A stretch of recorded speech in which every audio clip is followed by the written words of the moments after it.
meningkatkan daya saing di tingkat global. Baik, Bapak Ibu semuanya, ada pepatah tak kenal maka tak sayang. Jadi sebelum kita memulai acara, perkenankan saya untuk memperkenalkan diri terlebih dahulu. Eh, jadi perkenalkan, nama saya Nurin Asin Valida. Saya yang selama ini berkontak dengan Bapak Ibu semuanya. Salam kenal, nggih. Selanjutnya, saya akan membacakan susunan acara pada hari ini. Susunan acara sosialisasi online hari ini diantaranya, yang pertama adalah pembukaan dan sambutan, yang kedua visual branding dalam pasar global, yang ketiga sesi tanya jawab, yang keempat penjelasan teknis dan tahapan program onboarding UKM di platform internasional, yang kelima sesi diskusi dan tanya jawab, yang keenam penutup. Sebelum ke susunan acara yang pertama, mumpung kita masih fresh, belum terlalu capek, siang-siang seperti ini, Bapak Ibu, mari kita mendokumentasikan momen ini, kita foto bersama dahulu. Jadi bagi Bapak Ibu yang belum mengaktifkan kamera, harap bisa diaktifkan dahulu.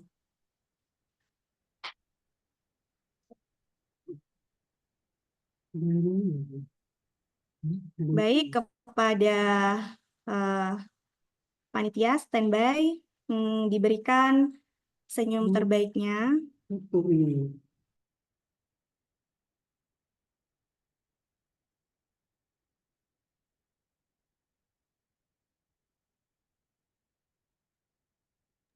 Saya mulai hitung. 1, 2, 3.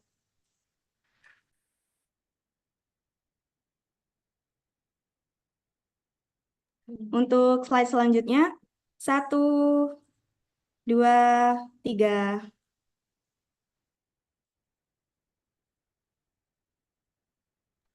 Untuk slide selanjutnya.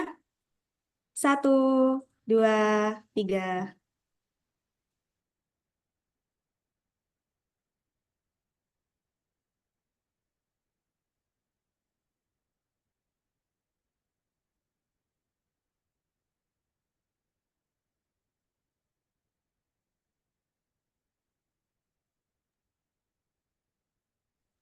Lagi mute, Mbak Nurin. Oke, mohon maaf Bapak Ibu. Terima kasih sudah diingatkan. Baik, untuk memulai acara, marilah kita simak sambutan dari Kepala Bidang Kemitraan UKM pada Asisten Deputi Kemitraan dan Perluasan Pasar UKM, Deputi Bidang UKM Kementerian Koperasi dan UKM Republik Indonesia. Kepada Ibu Yogia Prihartini, ST, kami persilakan.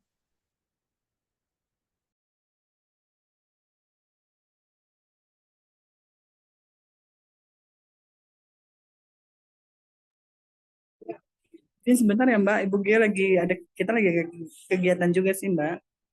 Izin Oke, sebentar ya baik Mbak, Ibu. saya mengingatkan ya, makasih. Baik, terima kasih Ibu.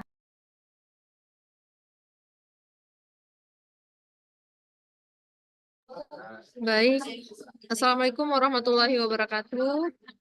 Waalaikumsalam warahmatullahi wabarakatuh. Selamat siang Bapak Ibu.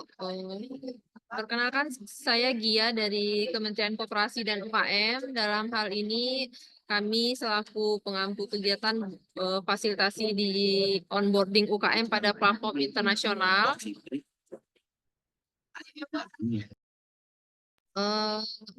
Sebelumnya kami mengucapkan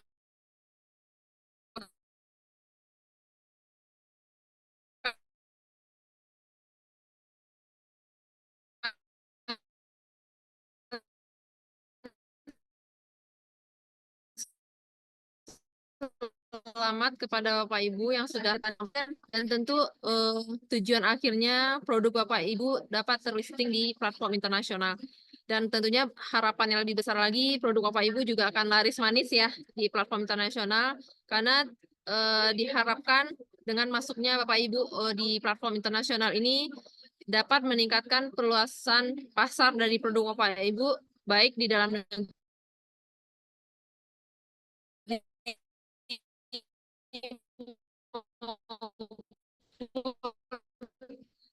tentunya di luar negeri. Jadi untuk global tentunya karena pada saat ini UMKM kita masih di bawah 10% yang masuk dalam rantai pasok global. Jadi diharapkan dengan masuknya produk Bapak Ibu pada platform internasional ini dapat meningkatkan rasio keterlibatan UKM dalam rantai pasok global. Kami tentunya dari Kementerian Koperasi terima kasih juga berkolaborasi dengan CV Sinergi Tama selaku pelaksana dari kegiatan ini. Selamat sekali lagi kami ucapkan kepada Bapak Ibu. Semoga dengan adanya program atau kegiatan ini memberikan dampak positif dan tentunya memberikan perluasan atau meningkatkan omset Bapak Ibu ke depannya. Demikian yang dapat saya sampaikan. Terima kasih. Assalamualaikum warahmatullahi wabarakatuh.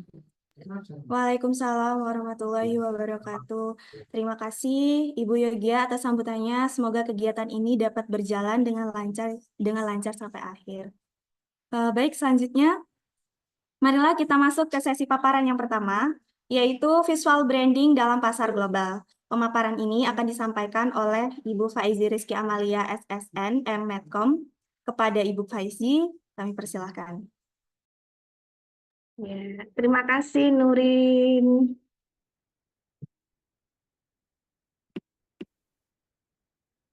Oke, pertama-tama perkenalkan ya, saya masuk ke paparan yang pertama.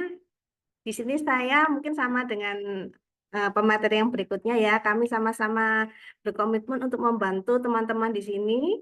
Untuk awalnya saya mengucapkan terima kasih kepada Kementerian Koperasi UKM, terutama Ibu Gia, Ibu Yogia Prihatini ya, Kabid Kemitraan UKM atas kesempatannya sehingga saya bisa membantu teman-teman semua untuk bagaimana kita mempersiapkan brand teman-teman ataupun produk teman-teman itu untuk ke ekspor gitu ya. Oke, sudah siap? Kayaknya yang absen tadi sudah banyak ini ya. Siap dong. Iya, siap dong ya. Makin siang makin panas kita ya. Oke, bisa next.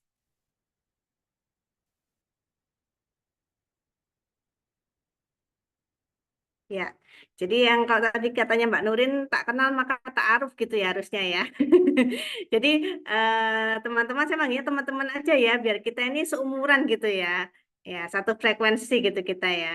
Ya, saya kebetulan seorang profesional kreatif dan dinamis ya. Mungkin ini seseorang yang terjebak di dunia ke-PNS-an ya gitu. Jadi latar belakangnya memang untuk perkuliahan dan memang saya dibesarkan di lingkungan yang kreatif gitu. Tapi qadarullah ternyata saya sudah jadi PNS kurang lebih 13 tahun di Kementerian Perindustrian. Untuk 2 tahun terakhir ini memang fokus pada pengembangan kompetensi, terutama di bidang sumber daya manusia dan pembinaan wirausaha, terutama wirausaha muda. Nah, ini semua teman-teman di sini muda semua ya. Ya, jadi untuk itu karena memang 2 tahun terakhir ini memang banyak pembinaan di Yang muda saatnya berkarya, Bu. wah, mantap gitu ya. Jadi kita bisa mencari cuan bersama begitu ya. Ya, untuk itu saya juga berkomitmen untuk mendukung pertumbuhan ekonomi melalui inovasi dan juga kolaborasi dengan berbagai pihak terkait. Walaupun beda kementerian tapi saling berkolaborasi begitu ya. Oke, next. Nah, ini teman-teman mungkin yang mendengarkan bisa ini ya, nanti bisa di kolom chat untuk menjawab ya. Ini saya punya cerita dulu ya, biar kita satu pemahaman ya. Jadi yang jadi pertanyaan adalah ya, jadi suatu hari itu ada perusahaan sepatu asal Indonesia ya, menugaskan 2 orang marketingnya ya, namanya Agus dan Budi ya, untuk berjualan sepatu di suatu negara yang ada di benua Afrika. Yang namanya keluar negeri ya kan, walaupun untuk Afrika, Agus dan Budi tentu sangat semangat untuk mencapai target ya. Targetnya berjualan sepatu. Nah, marketing pertama si Agus ini setelah tiba di Afrika merasa kecewa. Pulang tuh hatinya hampa ya. Dia mendapati ternyata, wah di Afrika itu orang di sana itu nggak biasa pakai sepatu. Jadi menurut dia tuh, wah kayaknya kalau jualan sepatu di Afrika ini pasarnya nggak ada nih. Jadi misinya gagal. Ini kata Agus ya. Nah, temannya si Agus, Budi. Ya, begitu tiba di Afrika, Budi menyadari, wah, walaupun banyak yang nggak pakai sepatu ini ya kan, tapi ternyata ini jadi peluang emas. Kalau misalnya saya jual sepatu di sana, potensinya besar. Nah, Budi bisa membayangkan tuh, nanti sepatunya dia tuh bisa jadi simbol kenyamanan gitu ya. Kalau orang di sana berlari, ya kan kita banyak tahu ya pelari-pelari dari Afrika itu kan banyak ya. Simbol kenyamanan dan juga bisa jadi simbol kebanggaan bagi masyarakat di sana. Nah, pertanyaannya untuk teman-teman semua di sini ya, sambil kita berusaha untuk fokus ya ke paparan yang pertama ini, kira-kira teman-teman ini tipikal marketingnya mana? Apakah Agus atau apakah Budi ya? Boleh di-chat ya. Boleh juga sambil karena apa gitu juga boleh. Misalnya, oh saya merasa saya ini Agus karena boleh. Saya merasa mirip dengan Budi karena boleh ya. Nah, sambil curcol-curcol sedikit, nah nggak apa-apa ya. Kalau bayar psikolog mahal, nah boleh curcol di sini kita nanti cari solusinya sama-sama, gitu ya teman-teman ya. Oke, ada yang kedua, ada yang Budi. Wah, oke. Budi. Lanjut.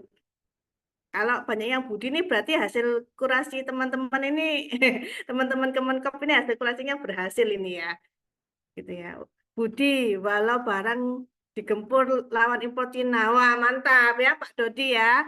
Budi, kesempatan harus nggak harus datang sekarang, prospek tetap harus dikejar, betul ya. Nah, prospeknya nggak dari pinjam 100 kan Pak? Oh ini Mbak, Mbak Ayu Husodo, betul. Prospek harus dikejar, gitu ya. Oke, terima kasih teman-teman ya, sudah mulai fokus kita. Next lagi ya. Nah, ini kita tuh harus pakai data ya teman-teman ya. Supaya apa? Supaya tidak bermain di asumsi sendiri, di pemikiran sendiri gitu.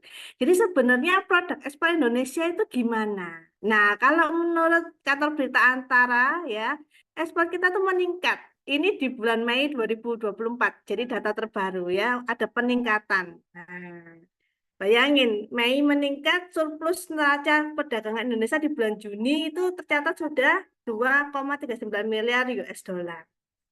Ya, jadi ada peningkatan dari Mei ke Juni. Ya, nah harga-harga komoditas yang naik mulai dari logam, mineral, ya kan itu di pasar nasional. Ya, lalu ada juga barang-barang yang lain. Ya, nah, ini kalau misalnya dari datanya saja, ini yang tercatat loh ya. Banyak yang belum tercatat ya kan, teman-teman. Apalagi yang para pedagang gitu ya, mulai dari just tip ya kan, yang kecil-kecilan, yang nitip-nitip temen. Nah, ini yang tercatat aja meningkat. Berarti kita ada optimis bahwa setelah COVID berarti masih ada potensinya. Ya, masih ada hal-hal yang masih bisa kita cari bersama. Ya, next. Nah, faktor penting apa yang perlu dipertimbangkan dalam proses ekspor? Yang pertama, teman-teman pasti harus memiliki penelitian pasar, ya kan? Jadi produk dan juga kompetitor di negara tujuan seperti apa, ya kan? Jangan sampai kita salah gitu, ya kan? Ternyata misalnya, oh negaranya itu nggak suka masakan yang pedas-pedas misalnya. Lalu kita ngimpornya cabai, bisa dicoba, tapi juga kita harus seperti Budi tadi, apakah ini potensi atau kita seperti Agus? Jangan-jangan benar-benar kalau dikirim nih cabenya di sana nggak laku atau busuk gitu ya, karena mungkin ya itu tadi belum ada permintaan, akhirnya karena ini barangnya eh, barang segar gitu ya, yang misalnya tidak bertahan lama, nah itu malah jadi kerugian buat teman-teman gitu ya. Yang kedua tentu yang harus dipikirkan ketika kita mau ekspor itu adalah regulasi dan standar yang berlaku di negara tujuan. Nah, nanti ini akan dibantu lebih banyak oleh paparan yang kedua oleh Coach Rio ya. Lalu legalitas produk dan perusahaan. Nah, ini saya yakin teman-teman sudah punya ya, karena waktu kemarin kita kurasi bersama juga ada syarat-syarat yang harus dilengkapi oleh teman-teman. Alhamdulillah, saya rasa kalau yang nomor 3 legalitas ini teman-teman sudah pada punya. Nah, kemasan dan labeling ini ya teman-teman ya. Nah, ini yang nanti saya bisa bantu teman-teman untuk bisa sekiranya kalau ekspor itu bayarnya nanti bisa menerima produk teman-teman tuh dengan lebih baik gitu ya. Jadi kemasan dan labeling ini harus sesuai dengan standar dan peraturan negara tujuan ya. Lalu bagaimana mengirimkan logistik itu juga harus dipertimbangkan ya. Jangan sampai ongkos kirimnya mungkin terlalu mahal. Jadi akhirnya lebih mahal ongkos kirimnya daripada produknya gitu ya. Lalu ada strategi pemasaran dan juga ada layanan, terutama layanan purna jual ini ya. Oke, next. Nah, ini ya. Desain kemasan itu yang khusus ekspor, itu kan kalau misalnya kita kemasan itu jangan cuma kita memikirkan barang kita terlindungi saja. Memang yang pertama kali kita mesti perlindungan fisik dulu ya. Karena barang kita itu harus harus aman dari guncangan. Karena kan ada yang mungkin naik kapal, ada yang mungkin naik pesawat, jadi harus tahan guncangan, lalu ada suhu. Mungkin kalau misalnya dikirim ke negara yang 4 musim gitu ya, suhu dinginnya mungkin ekstrim, atau misalnya dikirim ke negara yang Timur Tengah gitu ya, panasnya ekstrim, termasuk dengan kelembapan dan debu itu harus diperhatikan teman-teman ya. Lalu kemasan yang baik itu teman-teman nanti juga bukan hanya sekedar melindungi, tapi itu juga menjadi pemasaran ya. Jadi semacam branding gitu ke teman-teman. Jadi kalau packagingnya tepat itu pasti akan menarik gitu ya. Terus habis gitu juga lebih mudah diingat gitu. Jadi kalau misalnya paketnya datang gitu ya, lihat logonya aja sudah ingat. Oh iya, saya tuh ternyata kemarin pesen ini loh di platform internasional misalnya gitu ya. Nah, selain berguna untuk branding, kemasan tuh juga ternyata bisa memberikan kenyamanan. Waduh, mau kemasan aja kerdus misalnya kok memberikan kenyamanan, iya, karena kan kita tahu bahwa kalau packagingnya dia benar aman itu ada rasa apa ya, kayak tergaransi gitu loh, terjamin bahwa oh saya akan menerima produk saya itu sesuai gitu, misalnya tidak ada retak gitu ya, atau tidak ada peok gitu ya misalnya. Nah yang terakhir ini selain melindungi fisiknya, nah safety-nya ini ya, terutama kalau teman-teman misalnya produknya itu bukan yang padat ya, kayak cair. Nah, itu kan berbahaya. Kadang-kadang kalau kita yang naik pesawat aja loh, kita bawa oleh-oleh, kita naik pesawat, bawa produk cair, apalagi gas itu kan kadang sering di ini ya, dimintain harus safe declare dulu gitu ya. Nah, kalau misalnya teman-teman misalnya membawa katakanlah yang harus di ibaratnya di karantina dulu. Nah, itu juga harus ada kemasan khusus untuk yang safety-nya ini ya, termasuk kalau misalnya teman-teman yang usaha makanan minuman ya, pangan ini juga safety-nya harus diperhatikan teman-teman, jangan sampai ada kebocoran seperti itu ya. Nah, kemasan yang baik itu nanti juga akan bisa menjamin ketahanan produknya. Kan kalau kita ibaratnya ekspor itu kan memakan waktu lebih lama ya, gitu. Jangankan kita yang ekspor ya. Kalau kita kirim-kirim barang yang di Indonesia aja loh, masih ketahan di mana gitu ya kadang-kadang. Nah, itu juga harus dipikirkan teman-teman. Oke, next. Nah, kemasan itu ternyata nggak cuma satu, nggak cuma yang membungkus saja teman-teman. Ya, kemasan itu ada 3 sebenarnya, khususnya untuk ekspor ya. Yang pertama kemasan premier itu kemasan yang bersentuhan langsung dengan produk. Jadi misalnya kayak ini, saya contohnya tuh permen atau coklat. Yang pembungkus pertamanya itu, ya yang warna hijau ini, ya itu premiernya. Nah, sekundernya biasanya permen-permen ini kan dijadikan satu kantong lagi ya. Ya, yang warna pink ada kayak tulisan Jepangnya itu kemasan sekunder. Jadi yang habis bungkus terus dimasukkan ke kemasan sekunder. Atau misalnya kalau coklat itu habis dikasih kemasan kertas ya kan, dibungkus lagi ditaruh di kotaknya gitu, ada kotaknya. Nah yang ketiga ini yang kemasan siap kirim. Nah biasanya teman-teman kalau dapat order banyak itu kan wah langsung di packing dalam satu kardus. Nah itu tersiernya. Ya tapi nggak cuma sampai tersier ternyata teman-teman. Kalau kita ekspor kita itu juga harus memikirkan pertama palet. Palet itu kayu itu loh ya. Jadi kalau misalnya paling gampang tuh kita pesen handphone misalnya. Kadang-kadang kan ditawarin tuh sama penjualnya, Kak mau nggak ditambah packing kayu? Nah, packing kayu itu palet itu maksudnya. Jadi supaya barang kita tuh apa ya lebih aman, terus nggak terlalu banyak menghindari goncangan juga lebih aman begitu ya. Selain palet juga teman-teman bisa menggunakan metode wrapping. Nah, kalau misalnya teman-teman di bandara, kopernya di wrapping, nah itu jadi lebih aman gitu ya. Apalagi kemarin sempat viral ya teman-teman mungkin tahu ya kemarin ada yang pesen kosmetik ternyata yang datang narkoba. Nah itu kalau beberapa eh, teman-teman saya yang jualan gitu ya, jualan di e-commerce itu sudah mulai kayak mereka packingnya itu sampai ibaratnya kreseknya itu aja itu khusus. Jadi mereka tahu bahwa oh ini tuh sudah pernah dibuka oleh buyer kan. Sekarang kalau misalnya katakanlah di apa di Shopee gitu ya, di warna orange ini ya. Kan kalau misalnya kita beli harus di video gitu ya. Nah, dia di video tahu bahwa oh itu bukan bukan barang saya karena saya tuh selalu pakai kresek yang ini atau dia pakai isolasinya khusus tuh ada namanya ada labelnya dia. Jadi kalau dibuka atau belum tuh dia sudah tahu gitu. Jadi begitu di video kan tahu oh ini sudah pernah dibuka, oh ini belum dibuka gitu. Nah, sebenarnya wrapping, palet, marking ini dan kemasan seluruhnya tuh itu adalah labelnya teman-teman, alias itu jadi dirinya, brandingnya teman-teman. Jadi sebenarnya memikirkan kemasan ini tuh sama pentingnya dengan memikirkan kualitas produknya teman-teman. Gitu. Oke, lanjut next. Nah, ini contoh ya teman-teman. Kira-kira ini produk apa?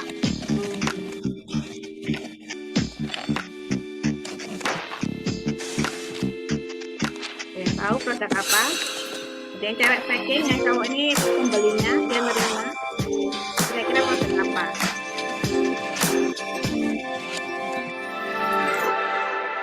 Setelan jas. Baju ya. Nah, gitu. Jadi sampai dipikirkan itu mereka bukan hanya ini ya eco-friendly gitu ya. Wah, packagingnya full pakai kardus eco-friendly, nggak ada plastiknya gitu ya. Jadi mereka juga memikirkan bahwa gimana caranya ini paketnya bisa sampai itu yang penerimanya tuh nggak harusnya nyetrika gitu ya. Jadi langsung dipakai dan aman gitu. Jadi nggak ada ibaratnya ya, walaupun sekarang memang ada ya kain-kain yang ibaratnya kalau kita pegang gitu dia tuh nggak harus setrika tuh sudah nggak lecet lah istilahnya gitu tuh ada gitu. Jadi kalau di sana sudah sampai dipikirkan seperti itu. Jadi gimana caranya dia kirim kain tapi tidak lecet, langsung bisa dipakai tapi aman, eco-friendly. Ini contohnya ya, teman-teman ya. Jadi kok besar ya gitu. Nah, dia di rolling itu supaya nggak terlalu besar gitu ya. Lanjut. Nah, kita masuk kemasan kita sudah bahas ya tadi ya. Ada kemasan primer, sekunder, tersier. Nah, sekarang ini kita bahas selain kemasan, apalagi yang kira-kira orang bakalan ingat sama produk kita, branding kita, yaitu visual effect. Yang pertama foto produk. Karena nanti teman-teman akan berjualan di platform internasional. Nah, jadi mau nggak mau, apa yang pertama kali nongol? Katalognya, portfolionya, atau foto produknya. Itu yang pertama kali nongol. Ya, karena kan kita kan tidak bertatap muka ya mau di platform internasional maupun di e-commerce lokal ya foto produk itu menjadi salah satu marketingnya kita ibaratnya ya karena tokonya juga hidup terus 24 jam seminggu penuh ya kan nggak mati kecuali platformnya ada maintenance gitu ya jadi kalau foto produk itu sekarang kamera juga bagus-bagus kan teman-teman jadi usahakan kualitas tinggi ya fotonya berkualitas tinggi itu kalau mau di zoom itu juga sampai detail terkecil tuh kelihatan gitu ya. Harus kualitas tinggi itu bukan cuma apa namanya megapikselnya tinggi ya, tapi juga kualitas dari fotonya itu terang gitu ya. Terus ini menampilkan multi angle. Multi angle itu berarti ada foto dari berbagai sudut. Ya, dari samping gitu ya. Misalnya kayak tadi sepatu. Jangan cuma foto dari depan, tapi bagian alas sepatunya difotokan gitu ya, bagian dalamnya gitu. Nah, lalu juga teman-teman juga boleh tuh ketika memasukkan upload gitu ya, ketika kita mengunggah di platform itu menggunakan konteks penggunaan gitu ya. Jadi misalnya kayak tadi yang setelan tadi ya, pakaian tadi itu ketika dipakai gimana? Kalau misalnya nggak punya model ya bisa pakai manekin gitu ya. Atau misalnya kalau misalnya barangnya berupa dekoratif gitu, misalnya lampu gitu ya. Atau misalnya teman-teman punya frame gitu ya.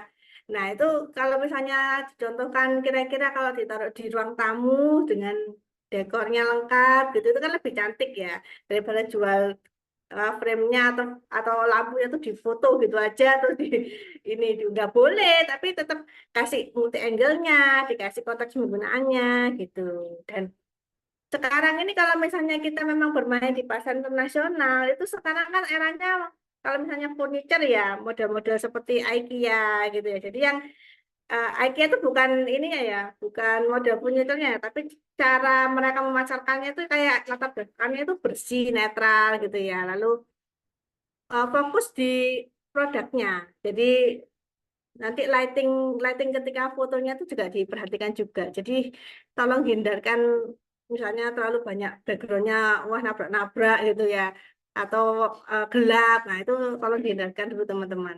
Lalu berikutnya.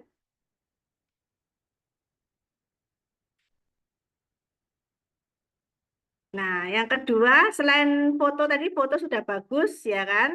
Kemasan sudah aman. Nah, desain thumbnailnya. Desain thumbnail itu yang pertama kali. Jadi kalau misalnya kita lihat di iklan gitu ya, atau di kita pencarian barang itu yang pertama kali nongol. Nah, pertama kali muncul itu desain thumbnail. Jadi yang pasti harus menonjol dulu, ya. Harus menarik perhatian. Jadi dipilih dari sekian banyak yang multi angle tadi, dipilih angle yang paling menarik teman-teman untuk yang pertama.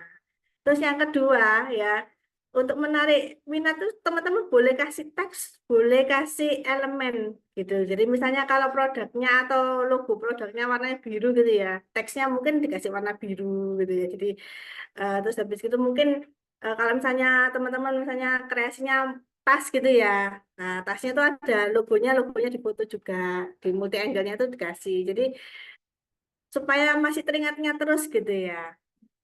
Yang terakhir tuh ketika ini memilih gambar utama ya, usahakan tadi harus yang representatif dan menarik. Jadi kalau kalau pembeli lihat dengan pembeli nanti dapat barangnya itu sama gitu ya. Nah, kalau misalnya tadi teman-teman bilang gitu ya, wah walaupun digempur produk Cina kita harus bangga. Oh, saya setuju gitu ya. Karena saya salah satu yang ini bangga menggunakan produk lokal ya. Saya juga termasuk salah satu yang lokal pride, teman-teman. Jadi kalau misalnya di Cina tuh kadang-kadang kan apa yang diiklanin sama kita beli itu kadang-kadang beda jauh gitu ya. Termasuk teman-teman yang di e-commerce itu kan kadang-kadang gitu ya. Yang reseller-reseller itu kadang-kadang beli produknya apa, datangnya apa. Nah, ini teman-teman usahakan apa yang tampil itu dengan yang dibeli pembeli itu akurat gitu ya. Oke, next. Nah, kalau tadi sudah ya, fotonya sudah, lalu apa aja yang harus diunggah sudah. Sekarang kita masuk ke ketikan. Waduh, copywriting teman-teman ya. Jadi deskripsi visual. Jadi karena toko itu 24 jam seminggu full, ya nggak mati. Jadi usahakan ketika teman-teman mengunggah produk, itu deskripsinya sesuai dan menarik. Nah, ya. Jadi judul dan deskripsi itu harus jelas, informatif gitu. Jadi mengandung kata kuncinya juga harus relevan gitu ya. Jangan nanti jualan apa gitu deskripsinya nggak sama atau salah ngopi gitu ya. Jadi hanya nggak sama, mungkin ukurannya berbeda, volumenya berbeda gitu ya. Nah ini harus hati-hati teman-teman. Kalau perlu gunakan ini bullet point. Jadi kayak bintang, bintang, bintang gitu ya. Jadi misalnya kayak produknya itu misalnya kayak kalau misalnya produknya katakanlah kosmetik, berarti kan lulus uji dermatologis atau misalnya vegan gitu ya, atau misalnya menggunakan apa hasil dari petani lokal. Nah, pakai bulat-bulat ya bintang, bintang, bintang gitu ya. Jadi pendek-pendek nggak apa-apa ya, asal informatif dan mudah untuk dibaca.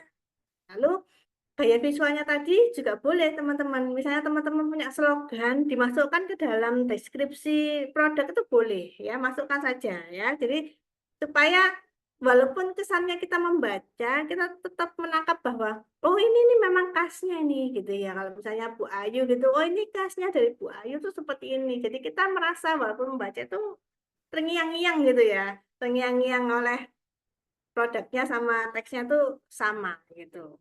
Jadi eh, walaupun ibaratnya kita tidak punya marketing dalam bentuk orang, nah, tapi kita bisa kok mengorangkan atau ibaratnya teks kita ini bisa membantu kita gitu untuk berjualan, untuk menampilkan bahwa apa yang kita jualan ini deskripsinya informatif ini membantu gitu. Jadi misalnya kayak apa ya teman-teman, misalnya mau furniture lah katakanlah ya. Kalau saya beli kursi ini ternyata ukurannya segini. Jadi kalau misalnya ukurannya segini, kalau ruang tamunya segini, muat berapa kursi misalnya gitu. Nah, kadang-kadang teman-teman itu mungkin terlalu banyak produk yang dijual, atau mungkin belum bisa memilih mana yang jadi highlight gitu ya. Jadi akhirnya lupa gitu. Hal-hal yang penting harus dimasukkan gitu. Jadi kurang lengkap. Jadi akhirnya banyak pembeli itu yang melewatkan tokonya teman-teman seperti itu ya. Oke, next. Nah, ini contohnya teman-teman. Jadi tadi kita belajar ya, memilih gambar utama ya. Katakanlah ini baterai ya. Ini kita ambil dari Amazon semua ya. Ini yang produknya udah yang bestsellernya ya. Jadi yang gambar utama kita pilih yang paling menarik gitu ya. Orang tahu ini jualan baterai, dan orang tahu di gambar utama itu baterainya dengan berbagai macam ukuran gitu ya. Nah, multi angle-nya bisa nih. Dari sekian banyak baterai, oh baterai A3, oh baterai A2 yang paling banyak laku. Boleh dimasukkan multi angle-nya ya. Nah, kalau misalnya teman-teman jualan ini kayak gini, contoh yang paling gampang ya, jualan kanibu atau kain ini ya, kain untuk membersihkan mobil atau membersihkan dapur. Boleh dikasih teks gitu ya, yang di deskripsinya. Kainnya ini terbuat dari apa, bahan apa, benangnya gitu ya. Lalu penyerapannya misalnya berapa menit, berapa detik gitu boleh ya. Fotonya juga boleh tuh, konteksnya ketika membersihkan mobil. Kalau misalnya teman-teman misalnya mau ke tahap selanjutnya menggunakan model gitu ya, boleh. Mau modelnya binatang, mau modelnya perempuan cantik, boleh ya. Atau mau modelnya Luna Maya juga boleh ya, kalau misalnya sanggup bayar. Gitu ya. Jadi boleh pakai mode. Jadi nggak cuma satu foto atau foto produk tok gitu. Jadi biar ini ya, biar refreshing gitu. Nah, ini kalau misalnya teman-teman punya teks dan branding ya kan, jadi misalnya punya ya tadi slogan gitu, yang mau dimasukkan boleh ya, jadikan satu. Oke, next. Nah, ini contohnya teman-teman. Contoh produk Indonesia yang ada di Amazon ya. Agak sulit ternyata teman-teman mencari produk Indonesia di Amazon ya. Padahal saya yakin produk kita tuh nggak kalah ya, nggak kalah saing. Nah, nanti mungkin akan dijelaskan lebih detail ya dengan paparannya di Coach Rio. Jadi saya cuma ngambil sedikit aja karena memang saya backgroundnya di desain dan juga di kemasan dan branding ya. Jadi eh, ketika teman-teman memutuskan untuk menggunakan platform internasional, usahakan dalam berbahasa Inggris. Ya, kalau misalnya teman-teman mungkin ibaratnya, aduh, aku bahasa Inggrisnya susah ini gitu. Mungkin bisa menggunakan platform lain yang membantu. Ya, Google Translate membantu teman-teman. Tapi sekarang mungkin ada kayak ChatGPT, itu mungkin teman-teman bisa dari situ ya. Jadi mungkin bisa membantu di sana untuk translate gitu ya. Lalu kalau misalnya di platform internasional, karena kan orang luar itu lebih detail oriented daripada kita ya, usahakan teman-teman itu detail menulisnya gitu. Jadi misalnya kayak ini sabun gitu ya. Nah, kalau kita kan biasanya cuma segar, wangi gitu ya, terbuat dari bahan alami gitu ya. Nah, kalau ini ya nulis tuh ada bau lemon, ginger ya kan. Lalu ada eukaliptus gitu. Jadi didetailkan. Nah, di bawah juga sama ya. About this item itu ada natural ingredients gitu ya. Jadi ini adalah sabun handmade, ditulis handmade gitu ya. Bahannya apa saja gitu. Terus yaitu kalau kamu mau yang wanginya eh, maskulin, yang ini. Kalau mau wanginya yang ibaratnya feminim, yang ini. Terus tuliskan detail gitu ya.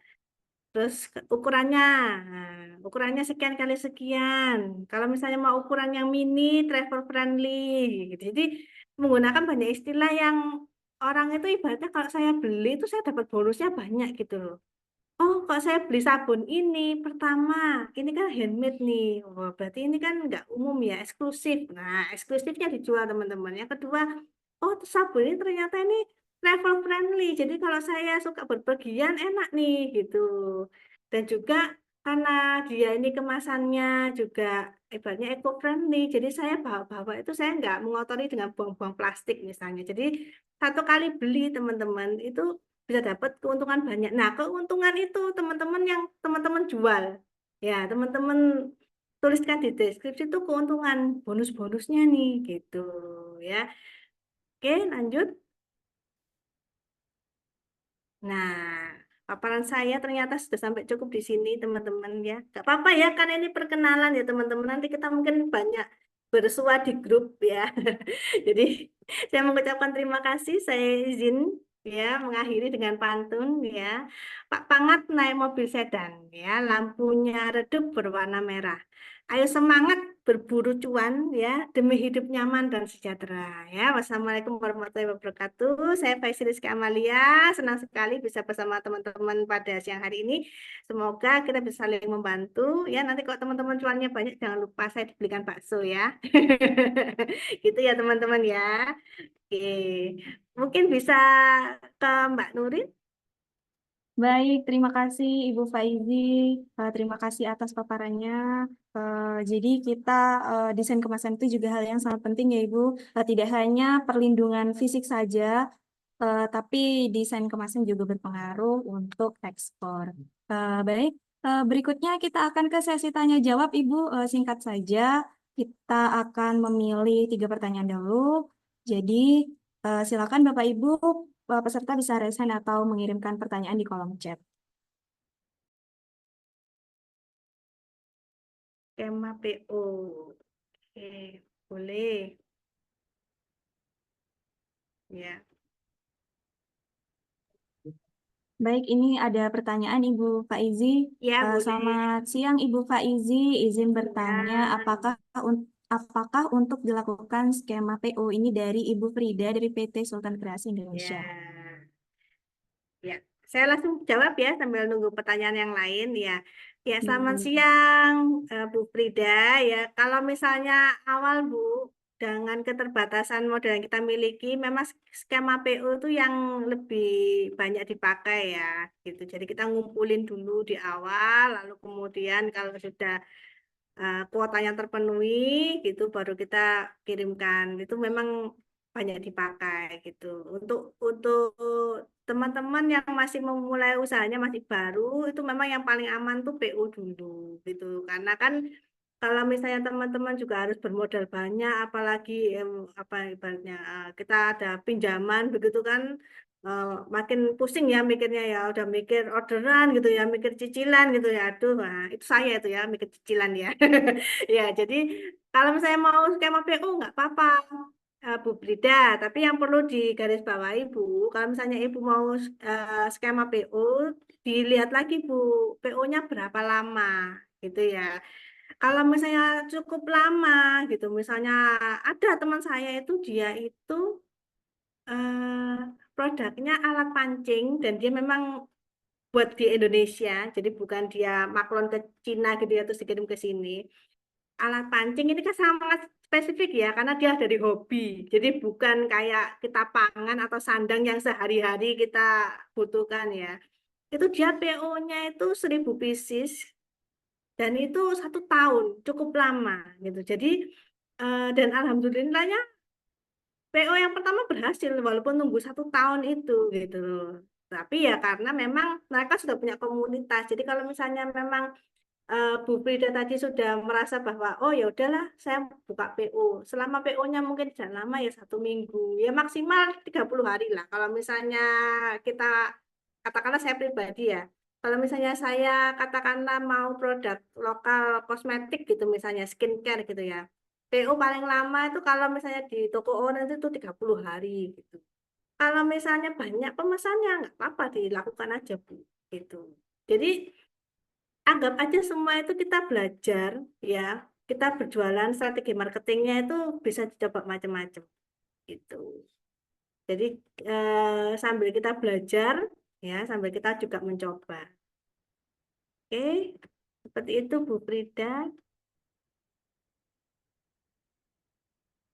Ibu Faizi, Ya. ada pertanyaan selanjutnya yang kedua. Hmm, Saya izin bertanya. ya. Ini dari Ibu Dian Susanti dari Etniko. Ya. Saya izin bertanya, bagaimana untuk produk yang kemasannya terkena volume, Mbak? Jadi untuk ongkir sangat mahal jadinya. Bagaimana menyiasati itu?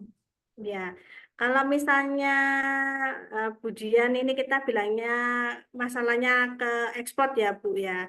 Jadi kalau misalnya untuk ekspor, Ibu itu nanti bisa kerjasama langsung dengan pembelinya Bu. Gitu. Jadi ada beberapa hal yang bisa Ibu lakukan ya. Kalau misalnya hal itu terjadi, yang pertama adalah kalau misalnya Ibu tidak bisa untuk ibaratnya kita meng-hire atau konsultasi kemasan ke ibaratnya ke desainer atau ke ahlinya gitu. Ibu bisa minta tolong ke pembelinya, Bu. Untuk bagaimana caranya supaya nanti di sana itu mereka juga bisa membantu gitu. Kalau misalnya di beberapa platform sih saya rasa mereka juga membantu untuk mengemasnya ya. Jadi bukan kita mengemas sendiri, tapi mereka juga bisa membantu mengemasnya gitu. Nah, itu nanti bisa bisa ibaratnya untuk volume dan lain-lainnya itu bisa disiasatinya di sana. Betul. Kalau misalnya masih apa ya, biasanya tuh teman-teman tuh pertama kan ngirim sampel. Nah, sampel itu kan kecil ya cenderungnya ya. Kecil dan nggak ada harganya karena kan baru sampel. Nah, itu ada beberapa yang memang ada ada juga dari bantuan pemerintah juga sih yang bisa membantu untuk memfasilitasi bahwa supaya ongkos kirimnya nggak ya itu tadi ya karena sampel itu kan nggak ada harganya ya. Kalau kita mau membayar ongkos kirimnya mahal itu kan juga kita juga repot. Sementara kan kita sendiri sebagai ibaratnya sebagai pedagang gitu, sebagai produsen kan kita pengennya barang kita dikenal. Itu ada beberapa platform dari pemerintah yang bisa membantu untuk menyiasati hal itu gitu. Salah satunya mungkin yang paling mudah ya, selain ikut di platform internasional, mungkin Bu Dian nanti mungkin bisa tertarik kalau misalnya ada pameran-pameran luar negeri itu bisa dicoba Bu.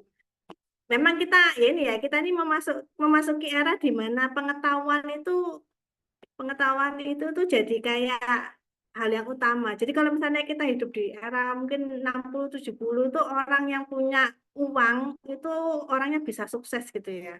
Lalu memasukin 80 90 orang yang punya akal gitu yang berilmu tinggi itu bisa sukses. Nah, kalau sekarang ini kan kita masukin era tuh di mana orang yang punya pengetahuan dan kreativitas ini yang kayaknya bisa bertahan hidup ya.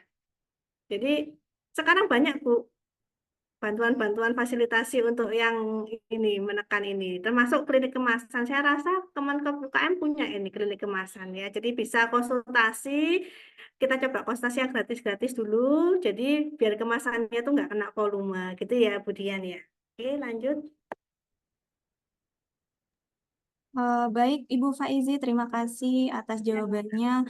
Mengingat waktu ini sudah berjalan cukup lama, Ibu, ini juga ada beberapa pertanyaan yang tidak mungkin kita jawab Nah, atau saya sekarang. mungkin Jadi, jawab di kolom chat ya jadi nanti biar selanjutnya bisa nggak menghalangi ini ya paparan yang berikutnya gitu ya.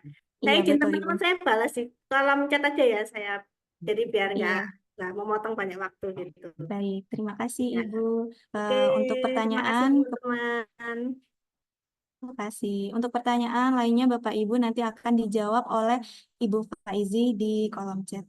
Eh, izin mengingatkan Bapak Ibu yang masih belum mengisi absensi harap mengisi absensi dahulu nih. Untuk linknya sudah dikirimkan oleh tim. Baik, selanjutnya kita akan beralih ke sesi penjelasan teknis dan tahapan program onboarding ini. Kepada Coach Rio Nugraha Putra selaku mentor kita persilakan dan juga nanti dilanjutkan oleh Ibu Tamara Verstanti GPN selaku tim teknis. Monggo kami persilakan. Oke, sebelumnya selamat kenal, salam kenal buat semuanya. Perkenalkan nama saya Rio Nugraha Putra. Dan juga sebelumnya saya mau berterima kasih dulu buat Ibu Yogia dari Bidang Kemitraan UKM dan juga rekan-rekan dari Kemenkop UKM. Begitu juga dengan rekan-rekan dari Sinergi Tama berterima kasih buat kesempatan yang udah diberikan. Sebelum saya mulai, izinkan saya untuk mengucapkan selamat buat rekan-rekan Bapak Ibu UKM yang terpilih.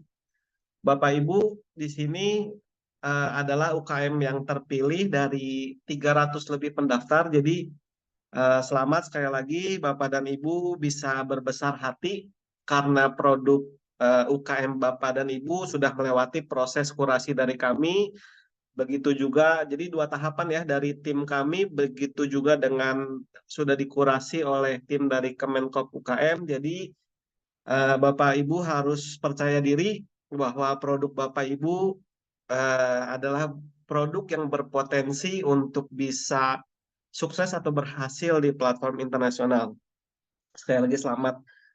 Jadi saya akan singkat aja dan cukup teknis. Saya mau ngasih beberapa PR, pekerjaan rumah, supaya nantinya waktu kita ketemu di offline, nanti kita akan ketemu secara langsung. Bapak Ibu sudah siap dengan dokumen atau persyaratan yang nantinya akan diperlukan. Sebelum masuk ke sana, kita jelasin dulu timeline-nya ya, Mbak. Boleh next slide-nya.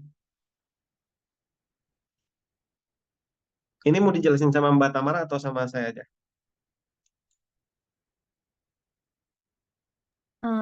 Saya dulu nggak apa-apa, Coach Rio. Boleh, boleh. Oke, selamat siang teman-teman UKM.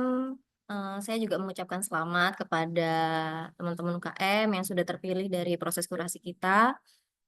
Langsung aja, gak panjang lebar. Perkenalkan, nama saya Tamara Frisanti. Saya perwakilan dari tim teknis Sinergi Tama untuk membimbing Bapak, Ibu, atau teman-teman semua di sini untuk melalui proses onboarding UKM di platform internasional. Platform internasional bagi yang sudah membaca flyer sebelumnya pasti sudah tahu ya kita mau masuk ke platform mana nih. Ada Amazon, ada eBay, ada yang terakhir Etsy. Oke. Kita mulai dari timeline. Bapak Ibu, kita sudah memulai proses untuk onboarding UKM di platform internasional ini sejak bulan Agustus. Penyusunannya kita sudah memulai dengan open call yang Bapak Ibu sudah ikuti dari awal. Secara resmi ditampilkan di di Instagram dari Kementerian Koperasi dan UKM Republik Indonesia. Dan sekarang kita ada di kita sudah melewati proses kurasi juga sehingga Bapak Ibu semua teman-teman sudah berkumpul dan mengikuti Zoom ini bersama-sama. Di akhir September ini kita akan mulai melakukan pendampingan offline Bapak Ibu di lokasi wilayah masing-masing di 5 provinsi yang sudah kita bagi. Kemudian untuk pelaksanaan dari onboardingnya sendiri itu sudah dimulai semenjak Bapak Ibu mengikuti proses offline pendampingan. Jadi ketika nanti kita sudah bertemu di lokasi atau ketika sudah melakukan pendampingan offline, nah itu setelah itu kita akan langsung onboard ke platform internasionalnya. Itu akan dimulai kurang lebih, next slide Mbak.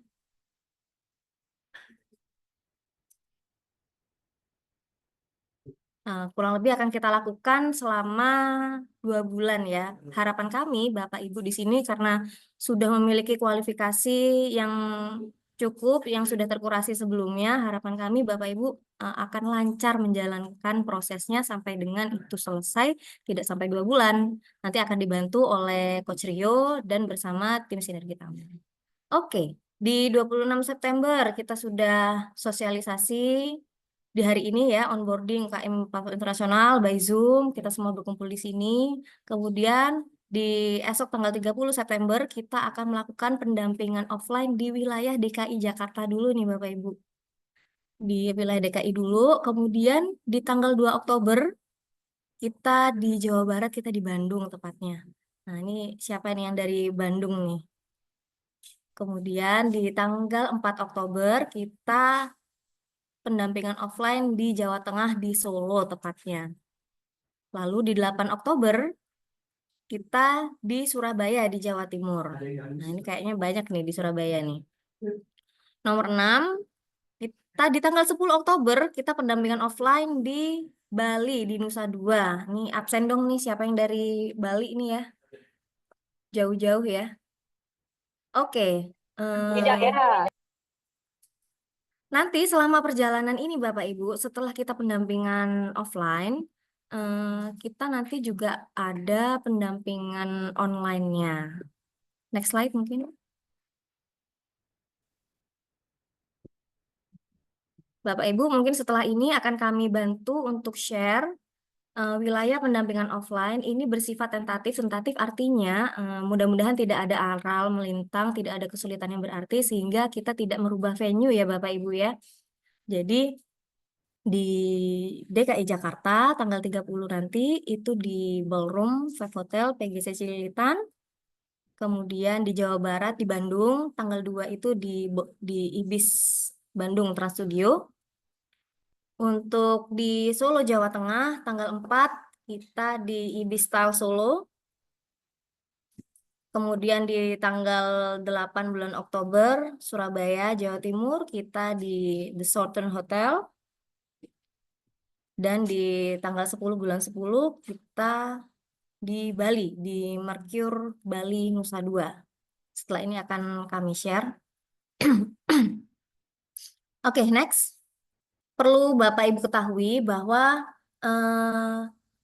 walaupun kami menjalankan itu di 5 lokasi, tapi Bapak Ibu tidak perlu mengikuti kelima-limanya Bapak Ibu. Bapak Ibu hanya mengikuti salah satu aja yang sudah ditetapkan wilayahnya berdasarkan pendaftaran kemarin ya Bapak Ibu ya. Bapak Ibu mendaftar di mana, sudah dikonfirmasi oleh kami. Nanti Bapak Ibu hanya perlu mengikuti di sana. Apakah akan berbeda di lokasi satu dan di lokasi yang lainnya? Tidak, sama. Materi yang kami berikan sama, tata caranya sama, nanti yang bimbing juga sama. Jadi tidak perlu ikut tidak perlu ikut 2, tidak perlu ikut 3, hanya satu aja. Begitu ya Bapak Ibu ya, bisa dimengerti? Oke, next untuk informasi persiapan UKM apa aja yang perlu disiapkan. Kalau kemarin Bapak Ibu sudah sempat dengan beberapa persyaratan untuk melalui proses kurasi, maka ketika offline, ketika kita bertemu nanti ada beberapa yang perlu disiapkan atau yang bisa dijadikan pengetahuan untuk Bapak Ibu. Seperti yang tadi sudah saya sampaikan, lokasi di masing-masing wilayah yang Bapak Ibu sudah konfirmasi. Kemudian Bapak Ibu, teman-teman di sini hanya menghadiri 1 kali seminar offline. Dan biaya transport dan akomodasi pada saat pendampingan offline nanti ditanggung oleh masing-masing peserta. Jadi Bapak Ibu untuk akomodasi transport, Bapak Ibu menuju ke lokasi yang sudah kami tentukan, Bapak Ibu bisa dilakukan secara mandiri ya.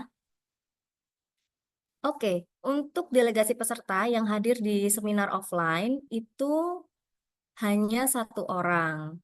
Harapannya ketika misalnya owner di sini tidak bisa mengikuti pendampingan secara offline, maka boleh didelegasikan dengan catatan delegasi tersebut sebelumnya sudah dikonfirmasi, karena delegasi ini nantinya akan mengatur atau mendaftarkan produk Bapak Ibu untuk masuk ke dalam platformnya. Jadi harapannya delegasi ini memiliki kendali penuh untuk apa yang dimasukkan, apa yang didaftarkan, namanya apa, nomor teleponnya tahu. Jangan sampai delegasinya ini yang masuk yang mendaftarkan ke UKM, ke platform internasional ini, dia malah nggak tahu, saya harus ngapain, saya harus seperti apa. Nah, harapannya yang sudah tahu ya Bapak Ibu ya, yang mewakili nanti Bapak Ibu ke sana. Oke, untuk seminarnya atau saat pendampingannya, UKM atau Bapak Ibu di sini menyiapkan beberapa berkas pendukung, yaitu ini fotokopiannya aja saya rasa cukup ya, begitu ya Coach Rio ya? Cukup. Oke, jadi saat pendampingan nanti Bapak Ibu tolong dipersiapkan untuk data dirinya, seperti KTP dan lain sebagainya ya. Kemudian Izin Mbak, bukan untuk KTP yang ya? bekas pendukungnya boleh saya yang jelasin nggak biar Oke, lebih boleh. detail ya. Izin Oke, Mbak. boleh. Jadi Eh, selanjutnya biar Coach Rio yang menjelaskan ya, karena ini terkait untuk berkas-berkas detail yang Bapak Ibu perlu bawa di saat pendampingan offline. Silakan Coach Rio. Oke, baik. Terima kasih. Yang pertama, Bapak Ibu pastikan Bapak Ibu bawa laptop atau tab ya. Jadi kalau dari HP itu kadang Chrome atau Safari-nya itu berbeda mobile version sama desktop version, yang kita butuhkan laptop atau minimal tablet. Itu pastikan dibawa. Lalu kita mulai satu persatu ya. Kalau Bapak Ibu bisa catat-catat, kalau sebisa mungkin Bapak Ibu dengarkan dengan seksama ya. Jadi yang pertama data diri itu yang sekarang KTP itu udah nggak bisa.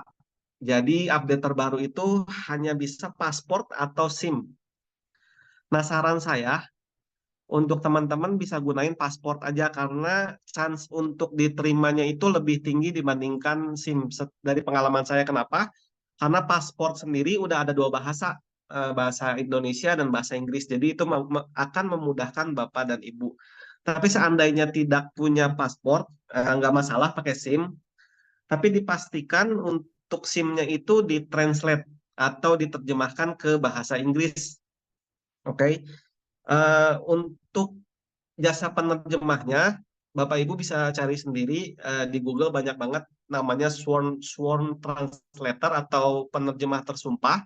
Kalau Bapak Ibu nggak mau pusing nyari dari mana, eh, Bapak Ibu bisa tanya Mbak Nuri, nanti akan dikasih kontak penerjemah yang biasa saya pakai. Lalu berikutnya data diri tadi udah ya, paspor, SIM, nomor 2 cukup jelas, 3, 4. Yang nomor 5, Bapak dan Ibu diminta untuk membawa rekening koran atau tagihan kartu kredit. Bebas periodenya, mau 3 hari ke belakang, mau 1 minggu ke belakang, mau 1 bulan ke belakang. Yang penting baru dikeluarkan dalam 90 hari terakhir. Dan kalau bank statementnya biasa sih udah ada bahasa Inggris ya. Kalau dalam bahasa Indonesia itu harus juga diterjemahkan. Oke? Lalu berikutnya kartu kredit. Nah, ini wajib untuk kalau Bapak Ibu mau berjualan di Amazon wajib memiliki kartu kredit. Jadi yang belum punya diharapkan segera daftar karena kartu kredit itu wajib dan nggak bisa ditawar kalau Bapak Ibu mau berjualan di Amazon khususnya ya. Berikutnya ini tadi scan SIM pasport berlaku di Etsy Genius bisa. Di Amazon pun Genius bisa. Gitu. Boleh next, Mbak.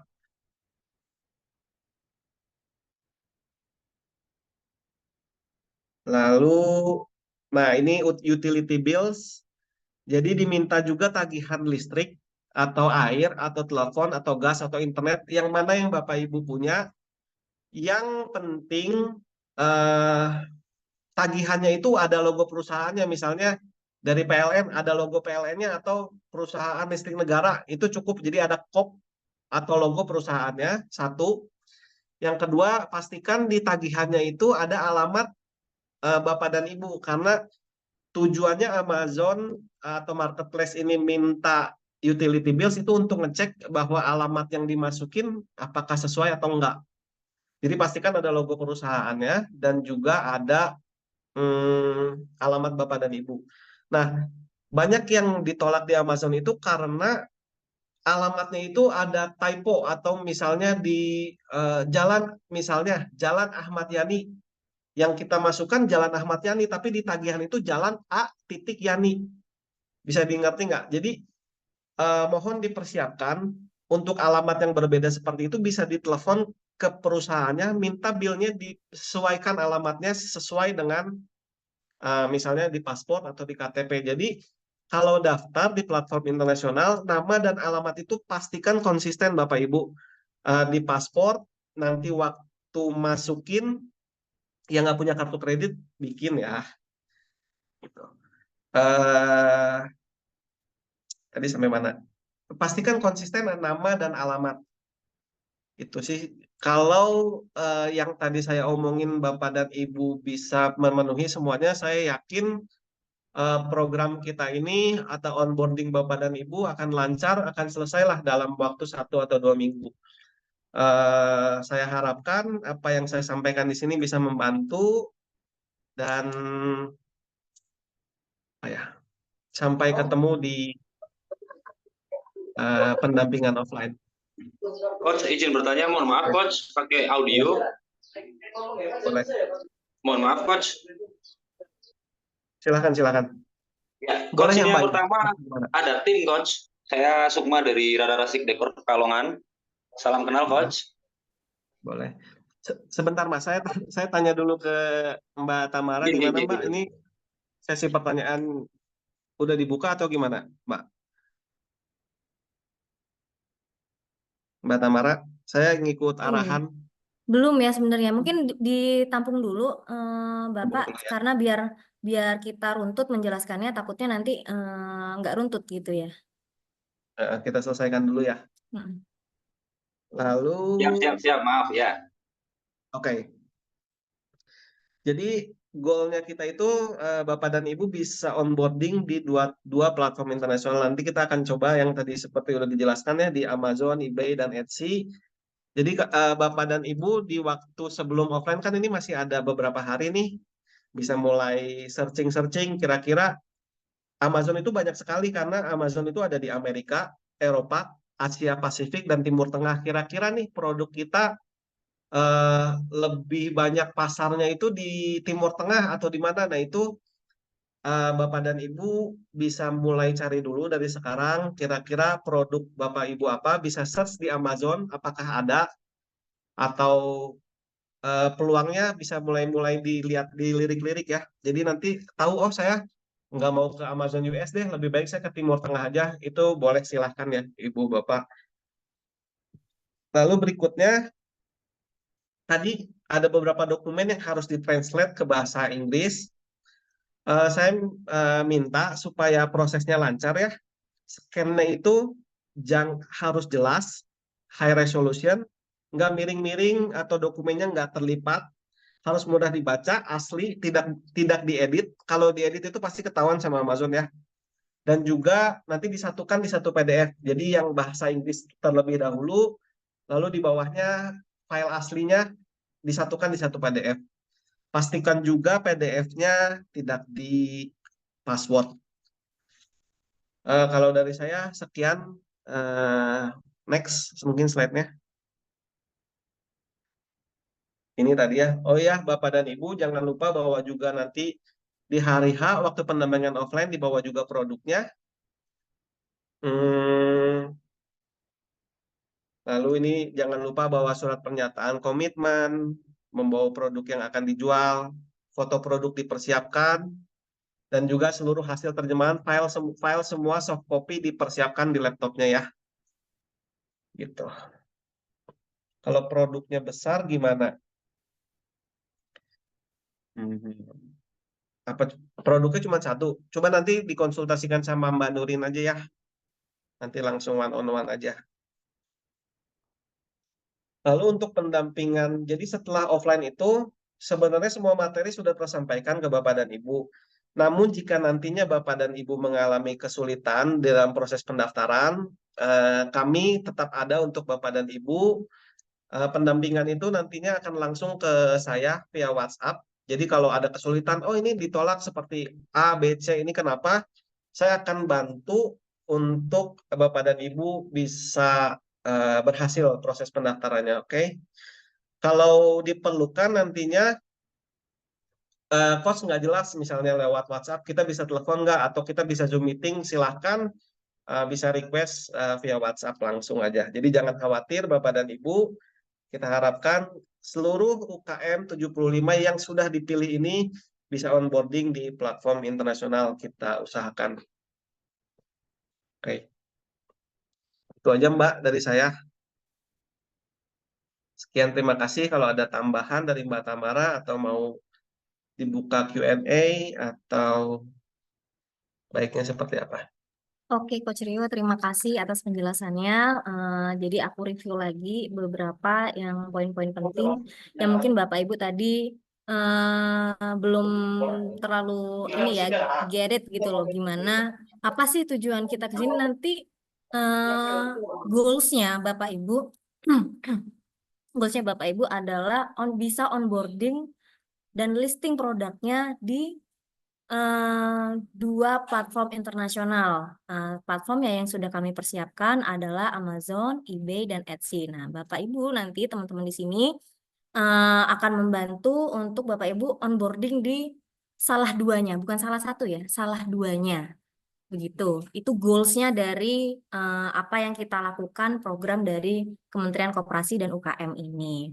Nah, untuk pendampingan secara online, nah, kita mikirnya yang deket dulu ya, yang offline dulu deh. Nah, yang offline itu apa sih yang nanti kita lakukan di pendampingan offline?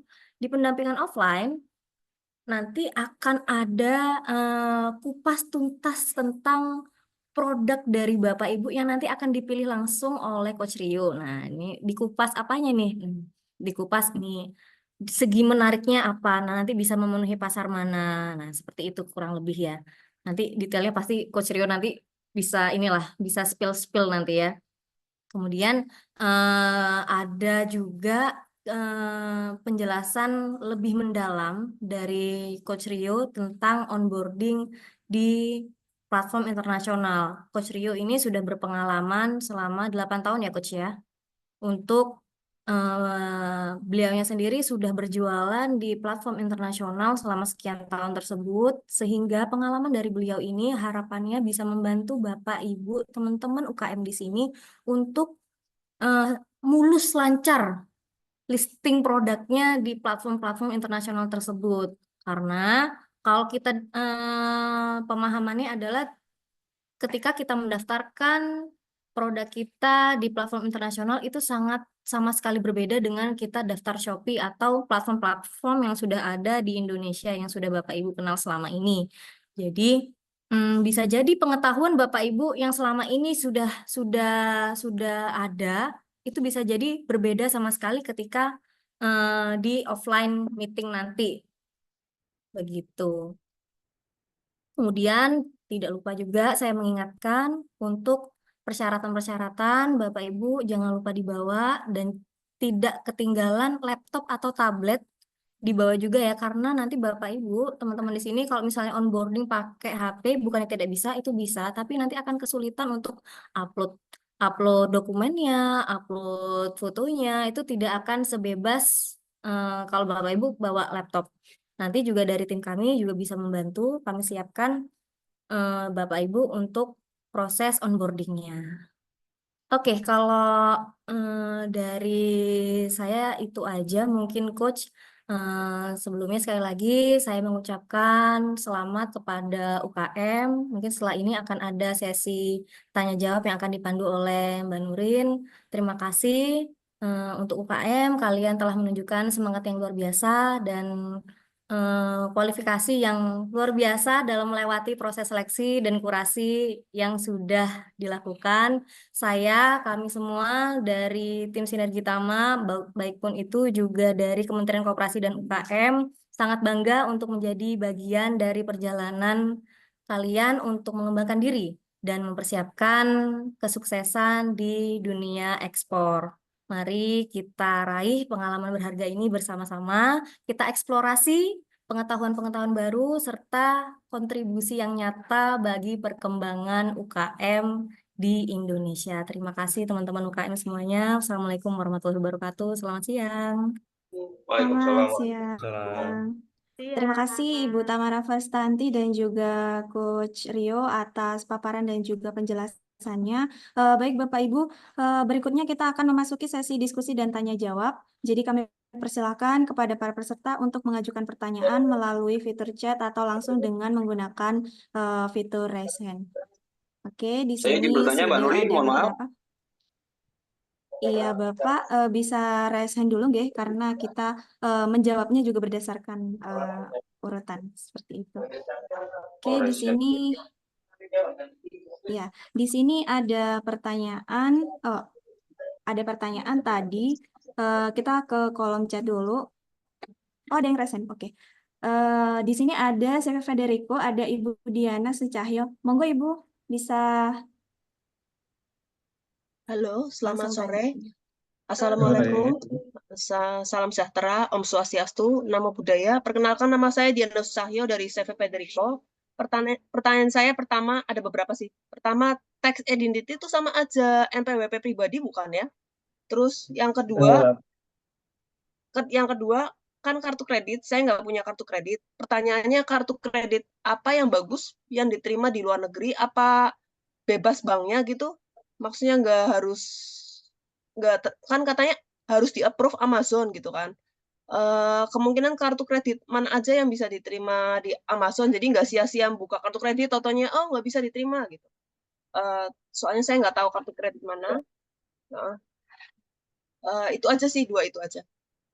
Jadi yang Makasih banyak. pertama saya izin jawab. Teks NPWP itu, jadi NPWP bisa digunakan, jadi nggak perlu khawatir buat Bapak Ibu yang belum punya tax identity number, bisa bawa aja NPWP ya. Jadi NPWP bisa digunakan. Lalu untuk kartu kredit, banknya tidak masalah, bank apapun selama kartu kredit itu punya logo Visa atau Mastercard.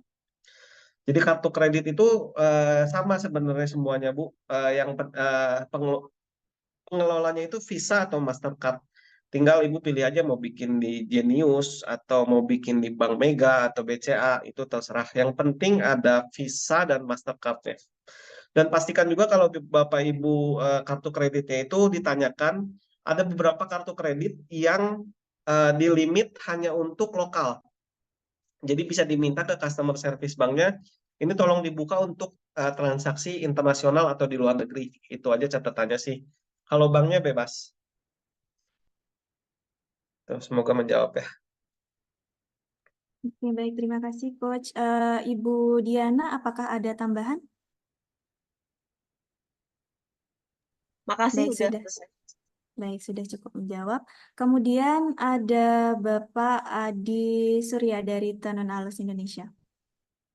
Oke, terima kasih. Selamat sore. Selamat Swastiastu. Sore, Pak. Assalamualaikum. Sore.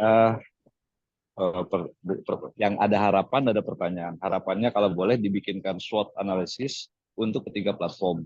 Karena pada akhirnya kita harus memilih.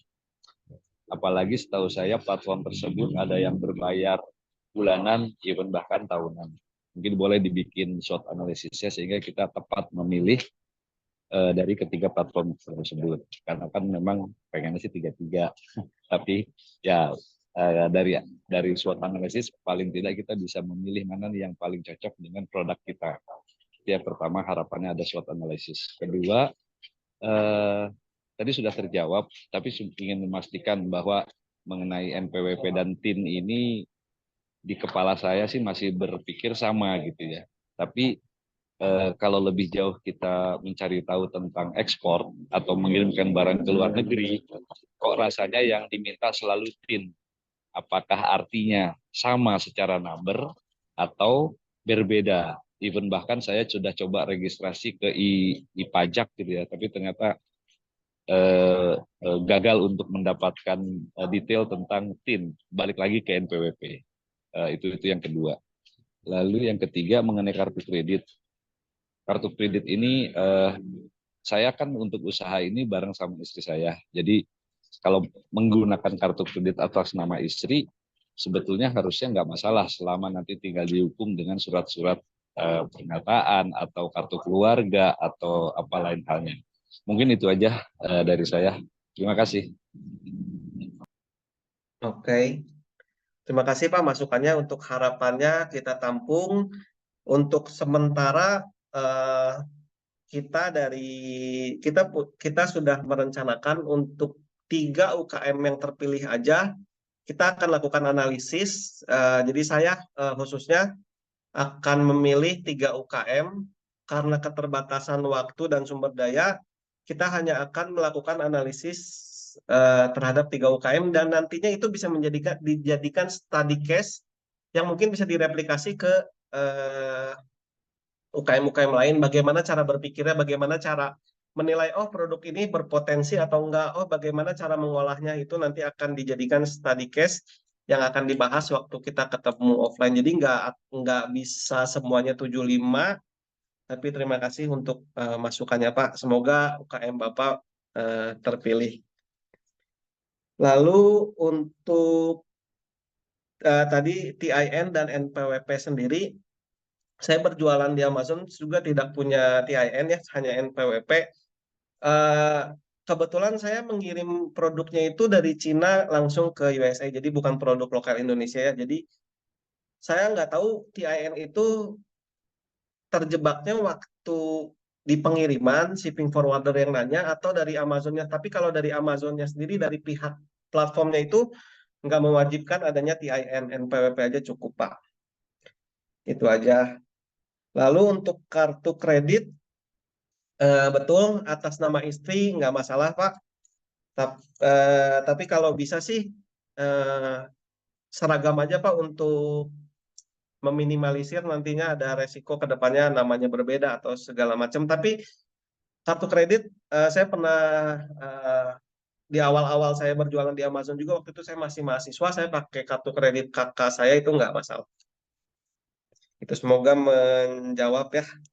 Oke, menjawab sekali. Terima kasih. Cuma mungkin yang pertama Terima maksudnya SWOT analisis untuk ketiga platform, Mas. Oke, jadi bukan per produk ya. Bukan berproduk ya, tapi dari ketiga platform yang Amazon, eBay, sama Etsy itu SWOT analisisnya seperti apa sehingga kita memilih, karena kan nanti akan dikembalikan ke UMKM. Dari ketiga itu mana yang akan diikut sertakan oleh UMKM? Apakah ketiganya, apakah hanya dua atau satu dulu misalnya? Oke, Pak. Ditampung, Begitu, Pak. Terima kasih masukannya, Pak. Baik. Boleh ya, terima kasih. Saya boleh spill sedikit nggak ya ini ya Coach Rio ya, yang SWOT-nya mungkin garis besarnya aja gitu ya. Jadi biar teman-teman yang lain Boleh, punya silakan. kesempatan bertanya. Jadi kalau misalnya kita awal mengenal Pak, kalau misalnya memang Amazon itu global, jadi dia yang paling besar untuk saat ini di Amazon ini. Tapi tentu persaingannya ya banyak brand-brand besar gitu. Kalau eBay itu meledak karena di eBay itu bisa jual barang second, barang-barang yang kayak collectible item gitu ya, barang-barang koleksi gitu. Itu banyak orang tuh cari di eBay. Terus orang-orang yang mau nostalgia produk yang jadul-jadul tuh di eBay banyak. Kalau Etsy ini kalau buat teman-teman yang pengrajin, kria, craft itu kalau di Etsy niche-nya memang di situ gitu. Jadi memang yang custom-custom lebih banyak di Etsy.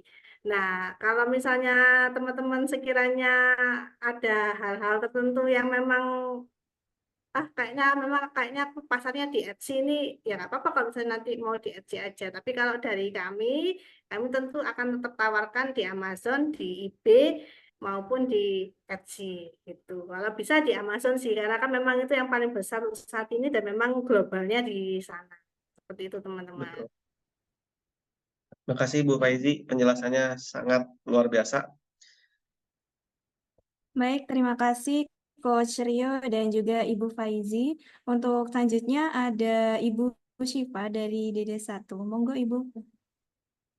Baik, terima kasih. Assalamualaikum warahmatullahi wabarakatuh. Selamat sore. Izin bertanya, kan untuk tagihan itu harus ada alamat gitu ya. Nah, sedangkan ini kan kita udah bayar tuh pakai stroke kayak gini nih. Maksudnya merchant itu kita bukan dapat tagihan, tapi kita langsung membayar itu pakai edisi.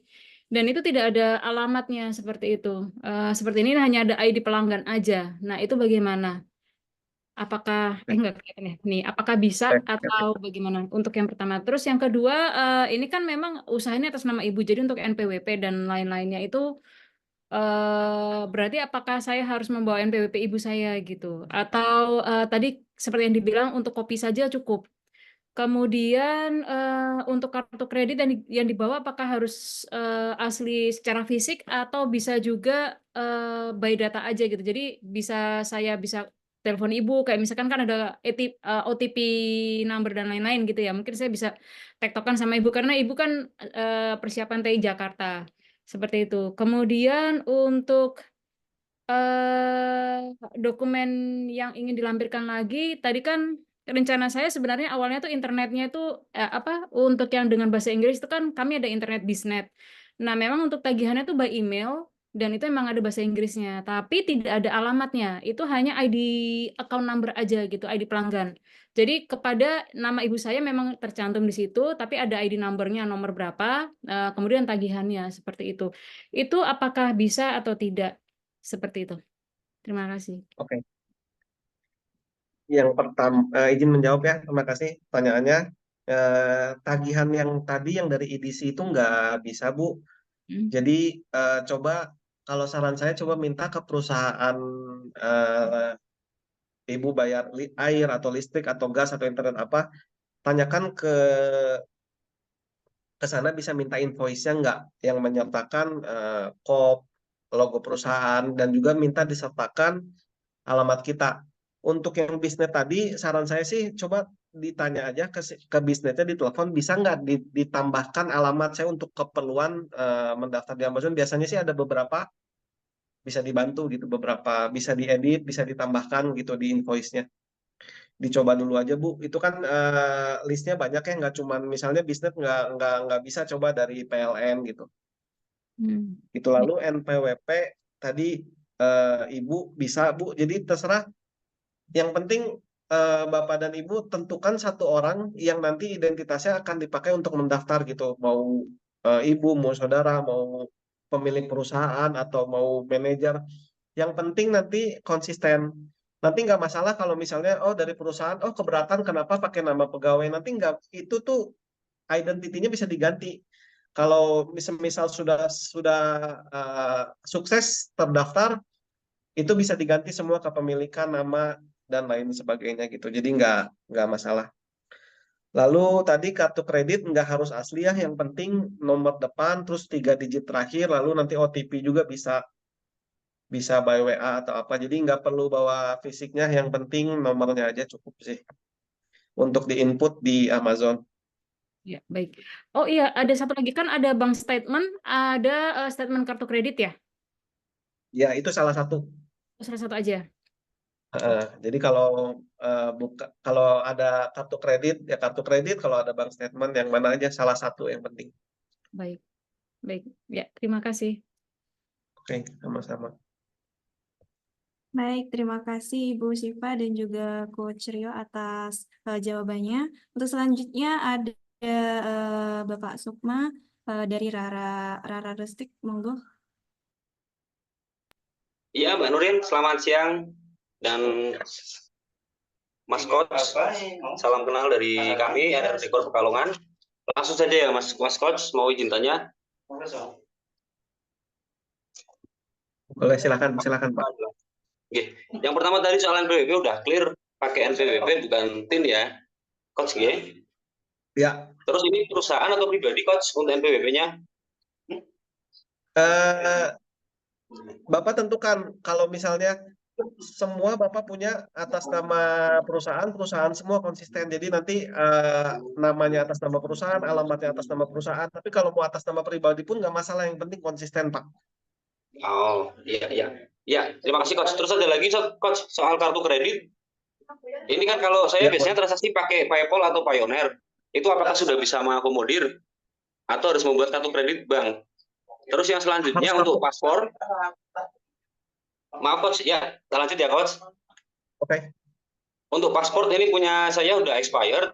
Apakah perlu diperpanjang atau misalkan sampai tanggal 4 belum rilis untuk perpanjangnya? Apakah ada opsi lain untuk toleransi keringanannya? Terus yang selanjutnya untuk listrik sama pulsa. Ini untuk listrik, air sama pulsa kami untuk air itu memakai sumur biasa Coach. Jadi nggak ada tagihan PDAM. Terus untuk pulsa juga membeli kuota reguler biasa, dan sama listrik juga pakai voucher, pakai listrik voucher itu Coach. Jadi nggak ada catatan tagihan ataupun apa gitu. Atau bisa bentuk kwitansi pembelian atau bagaimana Coach, mohon arahannya. Terus yang selanjutnya untuk penerjemah. Ini untuk penerjemah itu nanti bisa kami akses di mana linknya. Terus sama untuk bentuknya nanti dari penerjemah itu bentuk PDF, soft file atau bentuk cetak. Itu sih Coach, terima kasih. Matur nuwun. Oke. Sebelumnya itu tadi di chat ada yang tanya ya, bank statement itu apa? Saya bantu jawab dulu sebelum menjawab yang Masnya. Jadi bank statement itu rekening koran, Mas. Rekening koran ya. Semoga menjawab. Lalu tadi soal paspor ya, expired. Password expired diperpanjang tanggal 4, nggak apa-apa Mas, kita kan punya waktu 2 bulan. Jadi buat teman-teman juga yang mungkin masih ngumpulin, masih daftar kartu kredit, jangan khawatir. Jadi pendampingan offline itu terus berjalan, Bapak dan Ibu dapat pengetahuannya, nanti sewaktu dokumen-dokumennya Bapak udah pegang atau terkumpul, tinggal lanjutkan prosesnya gitu. Jadi jangan khawatir nanti waktu offline, oh ini belum siap, itu belum siap, nggak apa-apa, jangan berkecil hati, tetap ikutin, dengerin aja, ikutin aja prosesnya. Nanti sewaktu Bapak dan Ibu udah dapat, misalnya paspor, sewaktu diperpanjang udah dapat, baru submit, itu nggak masalah. Karena pendampingan itu berjalan sampai 2 bulan ke depan ya. Lalu menjawab yang penerjemah, udah di grup, udah di-share sama Mbak Nurin ya, itu Puspa Translation yang saya dan beberapa student saya pakai dan diterima oleh Amazon. Sebenarnya saya tidak mengendorse dan tidak dibayar oleh Puspa Translation, tapi saya hanya mau share, membantu teman-teman untuk memudahkan daripada cari-cari, pakai yang udah ada aja. Kalau mau cari sendiri pun silahkan. Lalu tadi menjawab yang listrik, pulsa, air, gimana ya? Dari Amazon itu diminta. Jadi kalau listrik, saya juga kurang paham. Tapi kalau internet gimana? Itu kan ada listrik, ada air, ada telepon, ada gas, ada internet. Ada Iya, nggak salah satu dari itu? iya. Kalau Kalau internet kalau mungkin misalnya kwitansi pembelian kok, Coach. bisa minta dibikinkan invoice-nya nggak ke perusahaannya, diminta Iya. masukin logo perusahaannya, coba dikomunikasikan. Kalau Oke. misalnya memang mentok, saya saranin sih pakai identitas kerabat kita, saudara, keluarga atau siapapun yang memang punya legalitasnya lengkap gitu, termasuk utility bills ini. Gitu sih, soalnya kalau kita memaksakan dengan dokumen yang nggak lengkap, nantinya mentok sendiri, percuma gitu, akan ditolak juga. Daripada buang-buang waktu, mending dari awal kita pastikan dulu dokumennya ada deh, walaupun nggak atas nama sendiri, nggak, menurut saya itu opsi yang lebih baik. Oke, Coach, Semoga menjawab. mohon maaf ini mau perjelas lagi. Untuk kartu kredit berarti kalau PayPal sama Pioneer nggak bisa ya kok, Coach? Nggak bisa. Harus Visa, Mastercard, Pak. Siap, Coach. Iya. Berarti tadi untuk listrik sama pulsa atau air berarti pakai punya saudara bisa. Dan nanti kalau kwitansinya atas nama saudara itu gimana, Coach? Mohon arahan. Jadi kalau atas, beberapa ada yang nanya juga, kalau utility bills-nya tidak atas, bukan punya kita, misalnya punya saudara, tapi alamatnya masih sama, kita lampirkanlah misalnya kartu keluarga yang menyatakan bahwa si B ini walaupun tagihannya bukan atas nama saya, tapi si B ini keluarga saya loh, kita tinggal bersama di rumah ini gitu. Itu dokumen pendukung. Sebenarnya itu nggak diminta. Kadang-kadang itu diminta, kadang-kadang nggak. Jadi saya sering kali bilang registrasi di Amazon ini gampang-gampang sulit karena tergantung dari petugas yang menangani. Kadang-kadang ada yang rese, itu dipersulit, ada yang gampang ya, mulus aja gitu. Nah, itu yang jadi nanti PR saya dan teman-teman untuk berkomunikasi di bimbingan online itu. Kalau ada kesulitan apa, bisa komunikasikan dengan saya, yang bisa saya bantu pasti saya bantu. Karena sama kayak petugas imigrasi gitu. Dokumennya sama, tapi kok bisa ditolak gitu. Nah, itu nanti kita yang cari solusinya. Oke, siap, Coach. Terima kasih sekali, matur nuwun, Coach. Satu lagi buat admin, mohon maaf agar grup WhatsApp bisa di open chat mungkin buat diskusi ya setelah ini. Terima kasih, matur nuwun.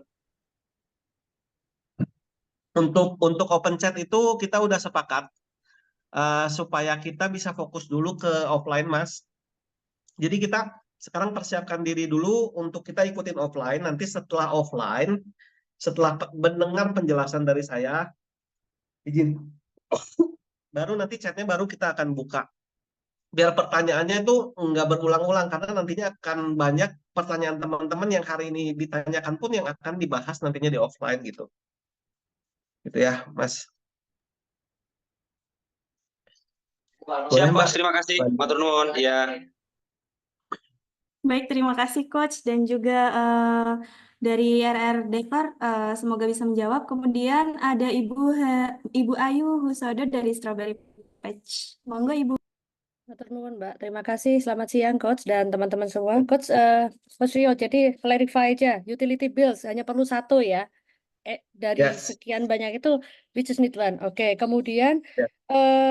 tadi nama dalam bills bisa. Saya nih mungkin agak punya masalah dengan nama saya yang di bill satu dan yang lain sama, tapi karena ada yang satu ikut KTP, satu ikut di birth certificate, jadi mungkin tinggal kita lampirkan KK tadi seperti itu ya, atau untuk pendukung supaya clear aja gitu. Oke ya, bisa ya.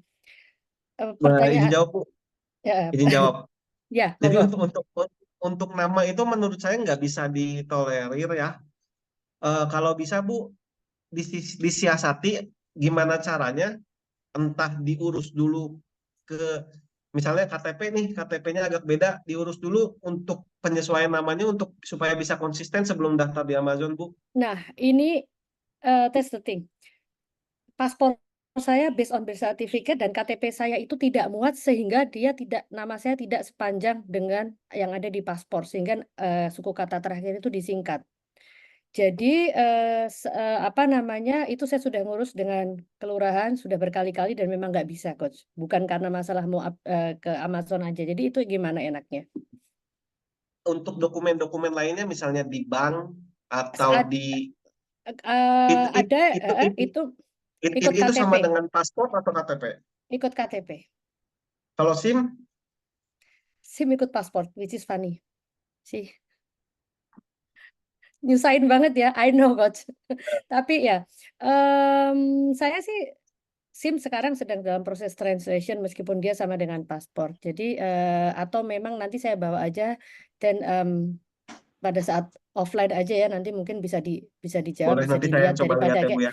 daripada saya berpanjang di sini kasihan teman-teman yang lain mesti dengerin keluhan Boleh, saya boleh, kan. boleh, Ya, boleh. pertanyaan terakhir Coach. Kalau saya sudah punya akun Etsy dan memang selama ini sudah pernah daftar tapi memang tidak aktif, apakah nanti bisa saya pakai untuk saya teruskan saja daripada bikin yang baru karena memang nama itu sudah sesuai dengan nama brand. Itu aja pertanyaan terakhir. Terima kasih. Oke. Untuk yang Etsy, saran saya dicoba aja Bu, karena saya juga belum ada pengalaman untuk yang non-aktif, apakah bisa menggunakan yang lama atau harus registrasi ulang. Nanti dicoba untuk login ulang aja Bu. Itu paling Oke. simpelnya sih. Ya, baik. Itu saja Coach. Terima kasih banyak. Sampai ketemu Thank you hari Bu. Senin. Sampai ketemu. Sampai ketemu. Baik, terima kasih Bu Ayu dan juga Coach Rio atas jawaban-jawabannya. Kemudian ada Ibu Diana Sucahyo dari CV Federico. Monggo Ibu. Selamat siang, selamat sore. Maaf, saya tanya lagi. Boleh Bu. Jadi kan katanya kartu kredit bisa digandingkan sama bank statement. Berarti saya nggak perlu bawa kartu kredit, nggak apa-apa kan? Nggak usah buat. Cuma pakai rekening koran bisa kan? Tadi saya Rekening dengar. koran bisa. Bener ya? Betul. Tapi Oke, jadi kartu saya kredit nggak itu perlu. hal yang lain Bu. Jadi bank statement ya bank statement. Nanti kartu kredit itu bukan cuma diminta tagihannya. Ini kan kita berbicara tagihan kartu kredit atau rekening koran. Yang diminta sama Amazon itu dua-duanya, tagihan kartu kredit dan kartu kreditnya Bu. Jadi kalau yang tadi ya, saya coba jelaskan. Yang tadi itu persyaratan dokumen Bu. Dia mau ngecek bank statementnya Ibu. Apa maksudnya benar terdaftar di bank atau enggak? Itu bisa dua ngeceknya. Dari tagihan kartu kredit atau dari rekening koran itu satu.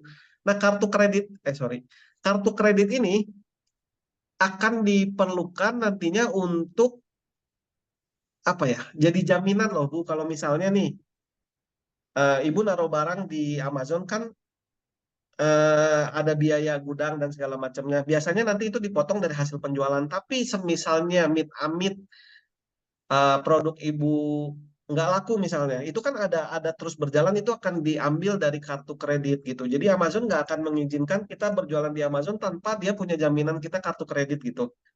Semoga bisa dipahami buat teman-teman ya. Jadi itu untuk pegangannya Amazon gitu. Jadi sewaktu-waktu ada tagihan tertentu itu akan diambil dari kartu kredit. Tapi jangan khawatir kalau misalnya produk teman-teman Bapak dan Ibu laku, biasanya kartu kredit itu nggak diperlukan. Kita hanya taruh tapi nggak akan ada tagihan apa-apa karena semua biaya itu nantinya akan dipotong dari hasil penjualan kita langsung gitu. Sama mau tanya tadi kan ada yang tanya juga, Bet. Jadi gini, alamatnya sama, cuma kan nama terteranya tuh nama kakek gitu loh. Jadi alamatnya benar-benar sama persis, cuma namanya kakek itu untuk tagihan listrik, tagihan air gitu gimana ya? Atek itu Kan gimana, Bu? kan kartu keluarganya, jadi kita cucu apa cicit ya, Mbak? Jadi kan jatuhnya gimana itu? Apa yang penting alamatnya sama kan? Kalau tagihan listrik, tagihan air, tagihan Iya, ya. Yang penting alamat dia sama ngecek tapi alamat nama sih. keluarga nggak apa-apa kan, masih nggak apa-apa. Yang penting Nggak apa-apa. alamatnya sama persis kan? Betul. Disubmit Aja aja dulu, Bu. Nanti kalau misalnya ada apa-apa, pasti Amazon akan kasih tahu kurangnya apa, dia akan minta apa. Tapi instruksi dari Amazon TV, namanya nggak untuk utility bills nggak apa-apa atas nama yang berbeda, asal alamatnya sama. alamat sama. Oh iya, oke. Makasih banyak. Ya. Baik, terima kasih Ibu. Terima kasih juga kepada Coach Rio atas jawabannya. Kemudian ada dari PT Nancy Citra Fantasi. Monggo, dipersilakan. Siang semuanya, siang Coach. Maaf mau nanya, untuk kartu kredit, kita kan kartu kreditnya personal ya, bukan kartu kredit perusahaan. Pertama itu. Lalu kedua, untuk mungkin tadi sudah dibicarakan deadline untuk dokumen-dokumen semua, apakah ada deadline tertentu tanggalnya supaya kita bisa mempersiapkan semuanya sesuai dengan deadline itu. Jadi nggak begitu ngaret. Oke. Oke, untuk kartu kredit itu mungkin bisa dibicarakan apakah perusahaannya harusnya punya kartu kredit nggak sih perusahaan? Saya nggak tahu. Coba tanyakan kalau bisa sih kartu kredit jangan atas nama. Kalau misalnya mewakili atas perusahaan ya, kalau bisa kartu kreditnya kartu kredit perusahaan atau kartu kredit bosnya gitu. Itu untuk debt. Lalu untuk deadline yang tadi sebenarnya nggak ada deadline, hanya saja lebih cepat lebih baik karena pendampingan online ini kan akan berjalan selama 2 bulan. Jadi sebenarnya eh, deadline-nya itu nggak ada deadline sebenarnya, tapi lebih cepat lebih baik. Kalaupun nanti waktu kita ketemu offline belum siap, tadi saya udah jelaskan, nggak masalah. Dengarkan aja, catat, dan nanti sewaktu dokumennya ready tinggal submit. Gitu. Coach, berarti kalau misalkan kartu kreditnya perhaps milik director atau milik owner, itu nggak apa-apa? Nggak apa-apa. Yang penting Oke. ada Visa Mastercard-nya ya? Betul. Oke, sip. Thank you, Coach. Tadi ada yang tanya di chat juga ya, bilingual nggak usah ditranslate lagi. Coach, sorry, mau nanya, untuk rekening koran berarti hanya halaman pertamanya aja kan? Nggak usah sama statementnya semuanya? Ya, betul. Oke, thank you. Halaman pertama, kalau menurut saya biar lebih aman, 2 halaman deh, halaman pertama sama halaman yang keduanya. Oh, oke. Berarti termasuk pengeluaran dan lain-lainnya tertera semua. Kalau misalnya jumlahnya mau di blur nggak masalah Oke, sip. si angkanya. Jadi Amazon pun mengizinkan kalau kita itu kan pribadi sifatnya ya, boleh dihitamkan aja. Oke, thank you, Coach. Oke. Baik, terima kasih Ibu. Di sini di kolom chat kita beralih dulu di kolom chat karena ada beberapa pertanyaan juga dari Bapak Ibu sekalian. Untuk pertanyaan-pertanyaan yang tadi sudah dijawab oleh Coach tidak saya tanyakan lagi. Di sini ada dari Bapak Putu Gangga Sukta. Ini data yang dibicarakan ini data personal atau data company? Terserah, kami serahkan ke Bapak dan Ibu mau mendaftarkan atas nama personal atau mau atas nama pribadi. Yang penting konsisten, itu aja. Jadi terserah ya Pak Putu izin mau atas nama pribadi boleh, mau atas nama perusahaan boleh, terserah. Terserah Bapak. Baik, Coach. Selanjutnya ada pertanyaan dari MNM Pearls. Kalau utilities-nya beli di mobile banking gimana, Kak? Ya itu yang tadi saya bilang, coba telepon ke company-nya, ke utility company-nya, tanya saya bisa minta invoice-nya enggak gitu. Tuh. Tadi itu kasusnya sama kayak yang bayar lewat edisi ya, itu nggak bisa, nggak akan bisa diterima. Harus berbentuk invoice. Gitu.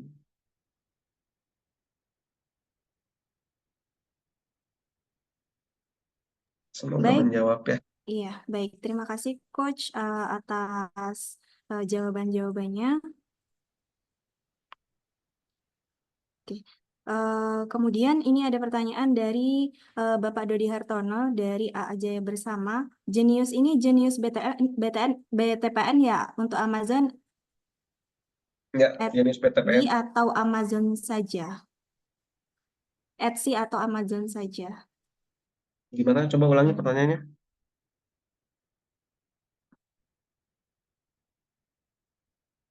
Nggak ada suaranya, Mbak. Di mute, Mbak. Sorry. Oke, mohon maaf, Coach. Saya ulangi. Jenius ini jenius BTPN ya untuk Amazon, Etsy atau Amazon aja? Ya, untuk ketiganya bisa.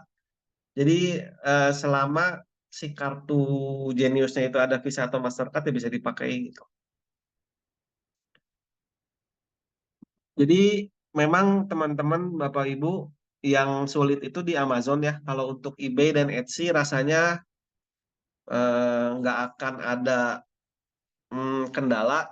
Tapi kenapa kita benar-benar pengen Bapak dan Ibu bisa tergabung di Amazon? Yang pertama, Amazon itu marketnya memang yang terbesar ya.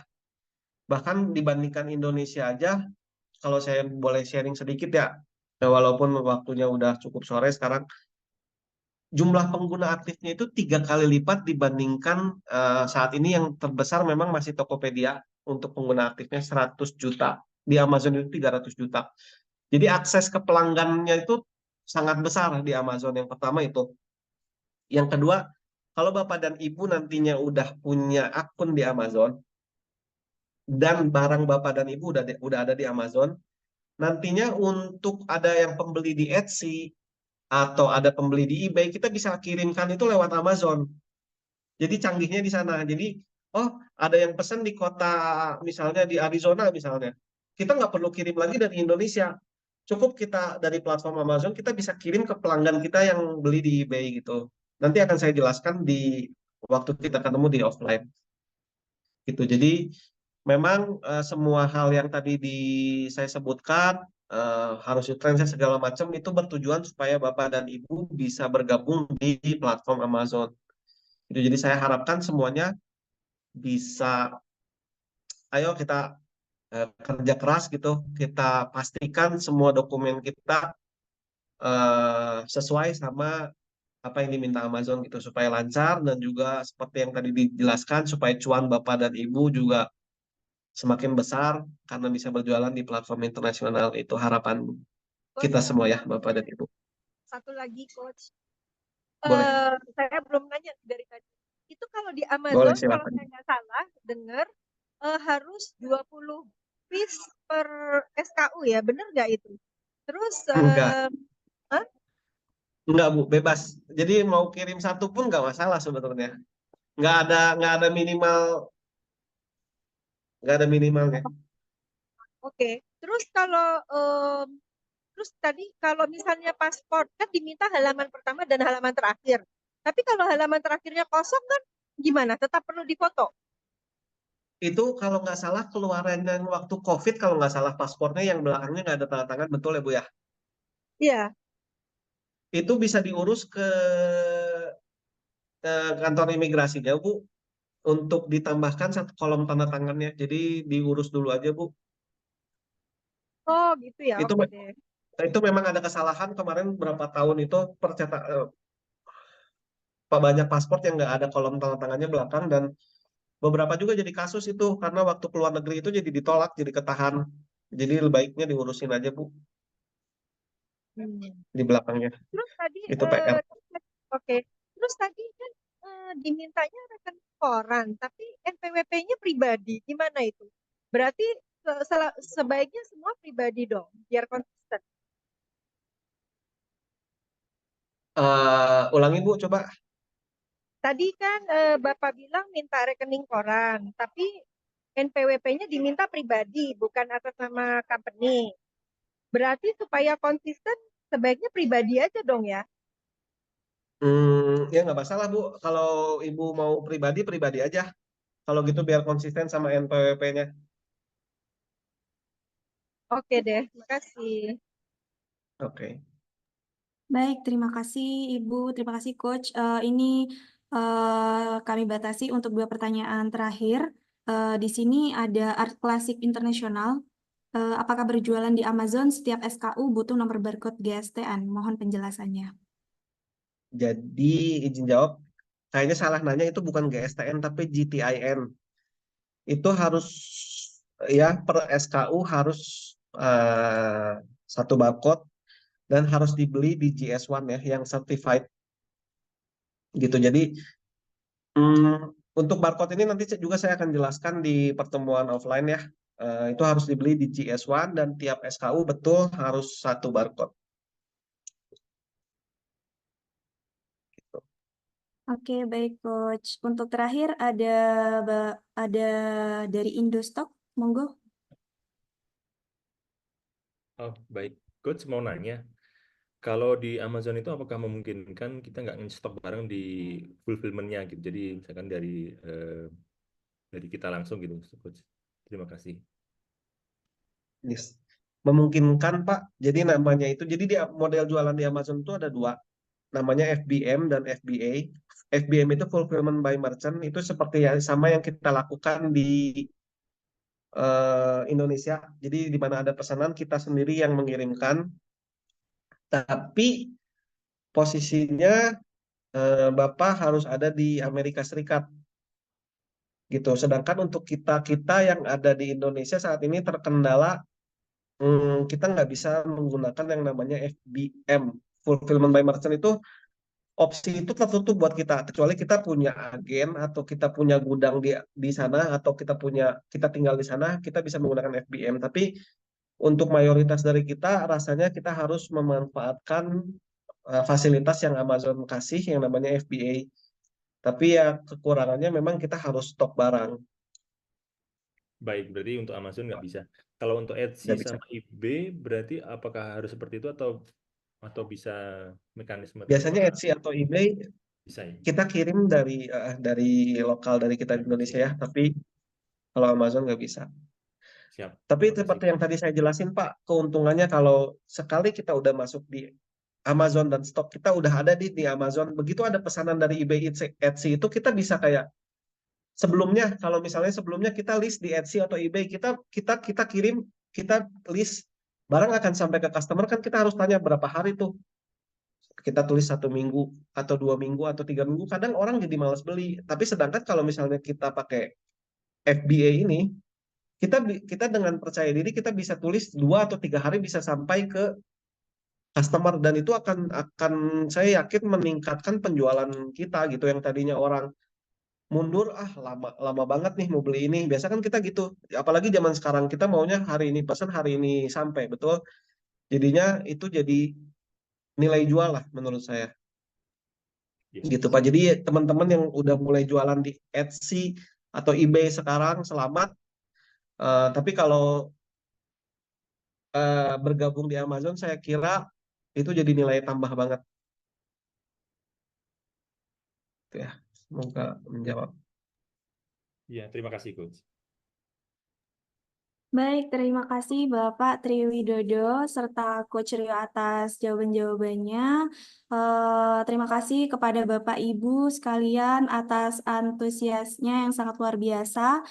Di sini saya ingatkan kembali kepada Bapak Ibu yang belum mengisi absensi, harap segera mengisi absensi. Dan saya juga membantu mengingatkan pesan dari Ibu Faizi Rizky Amalia, selain legalitas yang harus dipersiapkan, jangan lupa persiapkan foto-foto yang high quality dan copywriting pada deskripsi produk berbahasa Inggris ya. Selamat ya teman-teman. Oke, Demikian rangkaian acara sosialisasi onboarding UKM di platform internasional hari ini. Kami ucapkan terima kasih yang sebesar-besarnya kepada para narasumber, tim pelaksana, dan tentunya para peserta yang telah aktif mengikuti acara dari awal hingga akhir. Semoga sosialisasi online ini dapat sedikit membuka pandangan Bapak Ibu sekalian. Jangan lupa juga untuk terus berpartisipasi aktif dalam tahapan berikutnya. Diingatkan kepada Bapak Ibu, saya ingatkan kembali, yang belum mengisi form absensi bisa segera mengisi absensi pada link yang sudah ada di kolom chat. Sekian, saya selaku pembawa acara pada kegiatan sosialisasi hari ini. Mohon maaf jika ada kesalahan kata atau perilaku yang tidak disengaja maupun disengaja. Sampai jumpa di kegiatan seminar offline besok. Saya Nurin Astin pamit undur diri. Wassalamualaikum warahmatullahi wabarakatuh. Waalaikumsalam warahmatullahi Terima kasih Bapak Ibu. Waalaikumsalam warahmatullahi wabarakatuh. Waalaikumsalam warahmatullahi wabarakatuh.